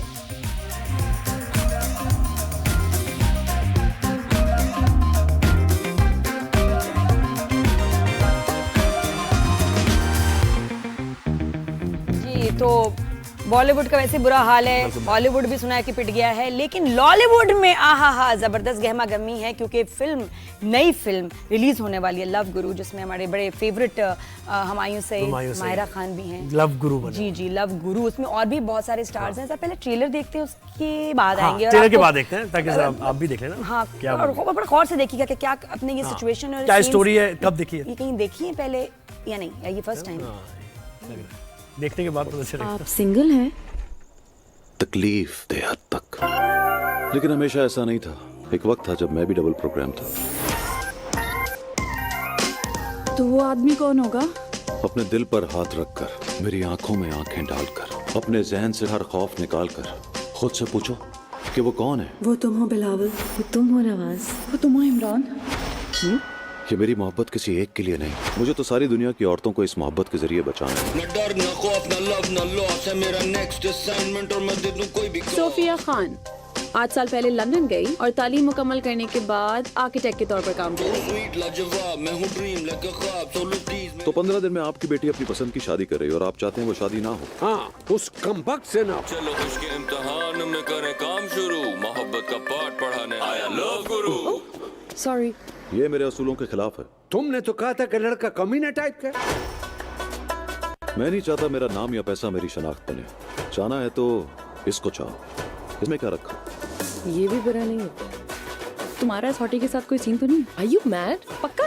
क्या मतलब पक्का? I'm getting married in 8 days. Deedan कवले नशम खूब में जंग बिना। आपकी लव मैरिज हो रही है? No, completely arranged. सोफिया इन्हीं का रिजॉर्ट डिजाइन कर रही हैं। एक तो अमीर, ऊपर से हसीन, मलिक रियाज। समझ आ गया ना, बस समझ आ गया कितना दिखाना है आपने। लोगों को मूवी भी बिल्कुल। देखनी है जाके भाई। अच्छा, ये तो मैं पता है कि हुमायूं सईद की जो फिल्म्स होती हैं वो बहुत एंटरटेनिंग होती हैं। हाँ। और अच्छी बनी हुई होती हैं, अच्छी क्वालिटी होती है, लेकिन फिर भी कैसा लग रहा है आपको? अच्छा, मुझे तो original एज लग एन रही है? आउटसाइडर मुझे तो स्टोरी बिल्कुल ऐसी देखी हुई लग रही है। यानी मैंने ऐसी बहुत सारी मूवीज देखी है। लव ठीक है, लव गुरु में लव गुरु जैसे की सलमान खान की भी थी, मुझसे पार्टनर शादी करोगी, पार्टनर movie थी, कुछ ऐसी पार्टनर थी। भी अभी इस वो तरह की। रणबीर कपूर की भी फिल्म ऐसी हाँ, आई थी कि बहुत सारी ब्रेकअप movies देखी कराना है है। और ब्रेकअप कराने के बाद मोहब्बत हो जाती है गुरु को। ये लेकिन शायद ही ज्यादा एंटरटेनिंग अच्छी हो। बुराक से पूछते हैं भाई, जी, हमें हाँ, हमारा क्या पता? हमें तो पता ही कोई नहीं, बुराक को पता है। बीबीसी उर्दू के साथ होती हैं, कल्चरल लाइफस्टाइल क्या कह सकते हैं, रिपोर्टर भी हैं आप। जी बुराक, अस्सलाम वालेकुम। थैंक यू, वालेकुम सलाम, thank you for having me. Bollywood तक तो हमें जाने की ज़रूरत ही नहीं है। मुझे पर्सनली ट्रेलर देख के लगा कि हम यहीं पर भी इस तरह की स्टोरी लाइन देख चुके।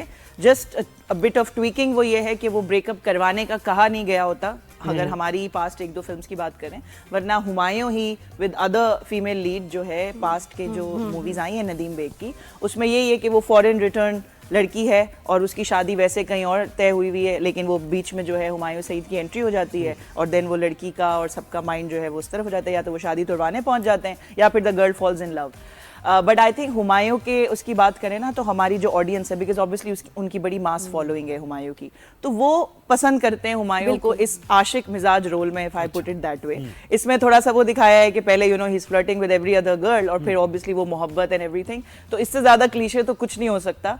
कुछ लोग ये भी कह रहे हैं कि ट्रेलर में ही सब कुछ दिखा दिया, बट आई एम श्योर कि there has to be something more to it, क्योंकि तो सब कुछ मुझे भी लग तो ऐसे ही रहा है। नहीं 13 मिनट की और भी है फिल्म। क्या बात है, गाने हैं, डांस हैं। इस दफा ये है कि इट्स नॉट महविश हयात, वरना पंजाब नहीं जाऊंगी, लंदन नहीं जाऊंगा मैं, तो जब आपके एक्टर्स भी, फेसेस भी वही हों, स्टोरीज भी समहाउ सिमिलर लग रही हों। फ्रेश लग रहा है माहिरा खान को, माहिरा खान के साथ, क्योंकि वो बिन रोए के बाद अब दोनों को हम देखेंगे बिग स्क्रीन पे, और उनकी ऑन स्क्रीन केमिस्ट्री की एक अपनी फॉलोइंग है, माहिरा की एक अपनी फॉलोइंग है। सो आई एम श्योर कि it will pull audiences to cinemas, but I don't think कि एक फिल्म अलोन हमारे सिनेमा को सेव कर सकती है। पर इट्स बिन अ वाइल जाएगी ना भाई, इट्स बिन अ वाइल के ऐसी मूवी का इंतजार लोगों ने किया है। लोग ये देखेंगे, आप समझ रहे हैं लोग, क्योंकि वो फेस्टिव सीजन में जब आप रिलीज करते हैं बड़ी ईद पर और भी फिल्म साथ में आ रही हैं, तो वो सिनेमा में एंटरटेनमेंट क्या है आपके शहर में, आपके मुल्क में लोगों के पास? डाइन आउट करने के अलावा मूवी थिएटर्स हैं, तो दिस इज वन मूवी जो लोगों को नहीं। और मैं कुछ मैंने इतनी पैथेटिक मूवीज भी देखी हैं पिछले दिनों कि उसमें ये बहुत अच्छी लग रही है, and I will go exactly, I would go. और हमने देखा है कि ये मूवी की जो एंटरटेनमेंट वैल्यू होती है, फिर स्टार पावर है, 2 घंटे अगर में हंसाया, मजा आया, तो बस पैसे वसूल। स्टार पावर है फिल्म जो अच्छी बनी हुई, और ये अच्छी एक कोशिश है, बड़े सालों से बन रही है। नहीं, लेकिन इससे हटके कोशिश क्यों नहीं होती? मुझे लगता है कि क्योंकि ये जैसे हमारे ड्रामों के साथ होता है या हुआ है ना, ऐसे क्या है कि एक फॉर्मूला बन गया है, और जितनी फिल्म्स आई ना थोड़ी सी हटके नैरेटिव्स, थोड़ी सीरियस, जो टॉपिक वाइज क्रिटिकली अक्लेम्ड रही, लेकिन वो उनकी मास वो नहीं हुई, कमर्शियली वायबल नहीं थी। This has worked for the entire team, production house हो, डायरेक्टर हो, हुमायूं सईद हो। सो जब it's something is working, so why not? तो वो वही रिपीट उस तरह से फॉर्मूला हो रहा है। मुझे पंजाब नहीं जाऊंगी, लंदन नहीं जाऊंगा, मैं भी बहुत सिमिलैरिटीज, और अगर अच्छा बिजनेस हुआ तो फिर देखो एक आपको एक इंसेंटिव मिल जाता है और प्रोड्यूसर्स को कि वो भी फिर अच्छी फिल्में बनाएं। एग्जैक्टली, और हुमायूं आई थिंक कहते हैं, बहुत मेहनत करते हैं, इस बात को क्लेम करते हैं कि ऑडियंस को पसंद है उन्हें ऐसे देखना। तो यू नो वो कीप अच्छा, मुझे पता है क्या लगता है, मुझे एक चीज, क्योंकि मैं तो मेरा ताल्लुक ऐसे ना एज अ व्यूअर में मैं देखता हूँ, जरा एनालाइज करता हूँ, मुझे लगता है कि पर्सनल यानी सेल्फ ग्लोरिफिकेशन के लिए ये काम होता है। मुझे लगता है जो इस तरह की मूवीज बनती हैं कि यार मैं थोड़ा सा पॉपुलर कम हो रहा हूं, तो मैं ऐसा स्ट्रांग रोल करूं, ऐसा स्ट्रांग रोल आए कि जिसमें लव गुरु भी हूं, लड़कियां मुझसे पॉपुलर impress भी कम हो तो रही मैं हैं। नहीं कहूंगी, लेकिन हमारी फिल्मों में एंड आई थिंक ओवरऑल भी वर्ल्ड वाइड भी फिल्मों में ये है कि वो मेल सेंट्रिक जो एक है ना वो हीरो का कॉन्सेप्ट। आप देखें कि लव गुरु में सारा वो लव गुरु टाइटल भी हुमायूं के लिए है, देन वो सारी खवातीन के साथ क्राउड पुलर है। मसला ये कि आप Exactly. कितनी अच्छी फिल्में हमने बनाई हैं, जो चीज सिनेमा तक लोगों को लेके आती है कि वो पॉकेट से पैसे ये हमेशा की डिबेट ये दो है तीन नाम है, कि वो चीज जो दिमाग को भाए और वो चीज जो मासिस को भाए। जी, माहिरा खान, बड़े कम लोग हैं जिनके लिए लोग एक्चुअली आते हैं cinema. And Humayun is a crowd puller. नहीं, लेकिन दूसरी तरफ नेटफ्लिक्स भी तो देख रहे हैं लोग, इस तरह की जो ऐसे इश्यूज है जिन पर बात की जाती है, तमाम एक्टर्स का इसमें रोल होता है, ऐसा नहीं कैरेक्टर एक्टर्स बहुत ज्यादा होते हैं, तो ये क्यों नहीं, हम इस तरफ क्यों नहीं जाते? क्या इससे डर लगता है हीरोज को कि उनको थोड़ा सा आई थिंक हीरोज से ज्यादा जिसका पैसा लगा हुआ होता है उनको डर लगता है। यहाँ पे खैर Humayun is also one of the producers, लेकिन वो एक सेफ बेट है ना, ये फॉर्मूला फिल्म्स जो होती हैं, वो जो फिल्म्स हैं वो एक्सपेरिमेंटल हैं, more money invested less money earned out of it. Then हमने ऑडियंस को इतना बैक टू बैक इस चीज से फीड किया है कि ऑडियंस को उस कंटेंट के लिए रेडी करने तक का रिस्क लेने के लिए शायद कोई तैयार नहीं है। और शायद मैंने देखा है कि हम आप बैठ के बात करें ना, बड़ा हमारा दिमाग लग रहा हो, बड़ा समझ आ रहा हो, सेंस बन रहा हो, हर किसी को ये नहीं चाहिए। They just want to have fun, मतलब ब्रेनलेस माइंडलेस कॉमेडी हो, लोग जाना चाहते हैं सिनेमा, अपने पैसे स्पेंड करके हंस के वापस आना अच्छी लग रही है फिल्म, आपको क्या लग रहा है इसके स्ट्रॉन्ग पॉइंट्स क्या होंगे इस फिल्म के? आई थिंक माहिरा और हुमायूं की पेयरिंग आफ्टर बिन रोए, हम इनको बहुत अरसे बाद साथ देख रहे हैं और बिन रोए बहुत हिट इटसेल्फ, अच्छा लोगों ने बहुत पसंद की और ये बाहर भी शूट हुई है, बाहर भी शूट हुई है, तो you know the locations and this whole वो जो you know bigger larger than life जो एक वो करने की एक वो होती है कि यू नो आपके मुल्क के दो बड़े सुपरस्टार्स जो है वो आर कमिंग टुगेदर, क्योंकि माहिरा और फवाद की तो एक है फॉलोइंग, हुमायूं और महविश की भी, अब हुमायूं और उनकी फैमिली में फैमिली कह रही हूँ उनकी फिल्मों में फिल्म फैमिली में कॉमेडी एक जरूर एलिमेंट होता है कि कॉमेडी होती है, क्योंकि इनका मेकर्स का यही क्लेम करना है कि एंटरटेनमेंट एक्शन रोमांस ऑब्वियसली वो कॉम्बिनेशन ही ऑडियंस को लेकर आएगा। बिल्कुल, तो थीम अगर आपको किसी पिटी लग भी रही है, आई एम वेरी श्योर जो मेरे हिसाब से कि एंटरटेनिंग होगी मूवी। ऑब्वियसली आई डोंट गाना नहीं इसका कोई सुना, गाना एंड में एक वो है, लेकिन आई थिंक इसका म्यूजिक भी थोड़ा सा कैची है, बट मुझे लगता है कंपेयर टू जो रिकॉर्ड्स पंजाब नहीं जाऊंगी और लंदन नहीं जाऊंगा ने ब्रेक किए थे इसी प्रोडक्शन अभी तक कोई गाना ऐसे सुना नहीं अभी नहीं, आई थिंक एक एक करके वो अब सॉन्ग रिलीज करेंगे, तो मुझे लगता है इसका वो वाला बॉक्स ऑफिस वो नहीं होगा इस मूवी का जो पंजाब नहीं जाऊंगी और लंदन नहीं जाऊंगी, क्योंकि पहली दफा एक चीज आती है अच्छी लगती है, फिर दूसरी दफा अच्छी लगती है, अब सिमिलर तरह के रेपिटेशंस हो तो शायद ऑडियंस उस तरह ना कैच करे। Still looking little different, I think आएंगे ऑफ कोर्स। बात वो ये ना कि हम अपनी फिल्म से कंपेयर करें तो ऑब्वियसली इसमें गांव पंजाब और वो वाला चीज थैंक गॉड फॉर दैट है ना, गांव वाली सीन लड़का वो नहीं लग रहा कि लड़का जो है ना लड़की को पटाने आया है, इसमें तो उन्होंने वो पश्तो हां वो कर दिया है ना, वो मुझे नहीं लग रहा, तो मुझे तो डिफरेंट इस तरह से लग रही है ना, I am very sure I think the pairing makes it different in the first place and then of course the और हमारी मूवीज का ये भी है ना कि वो ड्रामा ही लगती है, तो ये इसमें लग नहीं रहा, ये वही लग रही है, ये बड़ी मुश्किल से इससे थोड़ा सा बाहर निकल शुरू के कुछ सालों में तो यही हो रहा था कि वो ड्रामा बड़े पर्दे पे स्टैंडर्ड को मैच कर रही है, ड्रामे वाले चैनल्स भी तो बना रहे थे फिल्में, और वही जो हमारे तो फिल्म एक्टर्स भी सेम होते हैं ना, सेम होते हैं बॉलीवुड में तो they have a different kind, मतलब फेसेस, बहुत मुश्किल है, तो लोग ड्रामा आर्टिस्ट को तो ऐसा लगता है बस बड़ी स्क्रीन पे देख रहे हैं, but still I think with all of this ban things happening, Indian films का कोई हमारे मुल्क में वो नहीं है, नेटफ्लिक्स जो भी है बट एक छोटी स्क्रीन पे या बिल्कुल अब मोबाइल पे हम आ गए हैं, तो वो सिनेमा एक्सपीरियंस आई थिंक ये मूवी देगी लोगों को। कब रिलीज हो रही है मूवी? ईद उल अजहा पे। अच्छा, और साथ में 3-4 और फिल्म्स भी यकीनन होंगी, अभी एक एक करके वो होंगी। एक तो दीमक आ रही है, वो किसकी? राफे राशिदी की। अच्छा, उसकी थोड़ी एंसेंबल कास्ट है वो कुछ, हाँ, सो बाकी आई थिंक अभी एक एक करके रिलीज करेंगे। बहुत एक बड़ा ड्रामा भी बनाया था राफे ने। जी बादशाह बेगम। और आई थिंक अभी वो एक एक करके ना डिसीजंस हो रहे होते हैं कि इसके साथ रिलीज करनी है या नहीं, हमारी कहीं पिट ना जाए। इसकी कास्ट क्या है? इसमें फैसल कुरैशी हैं, सोनिया हुसैन है, समीना पीरजादा है। अच्छा, तीसरी फिल्म जो मैं ये कह रही हूँ कि अभी वो ना प्लानिंग चल रही होंगी कि इसके साथ हम करें रिलीज या ना करें, फायदा ज्यादा होगा या नुकसान ज्यादा होगा। एक होता है कि ईद पे करेंगे तो लोग ज्यादा आएंगे, और दूसरा होता है बेस्ट टाइमिंग भी है कि लव गुरु के साथ उनको डर हो कि कुर्बानी से फारिग होकर उसके बाद सिनेमा जाइएगा, मूवी देखिएगा। थैंक यू सो मच, बहुत शुक्रिया, आपसे मुलाकात होगी। काउंटडाउन शुरू हो गया है, राइज एंड शाइन से इजाजत दीजिए, नादिया और ज़ुहैब को फीडबैक देते रहिएगा, कल आपसे मुलाकात होगी, अपना ख्याल रखिए, गुड मॉर्निंग।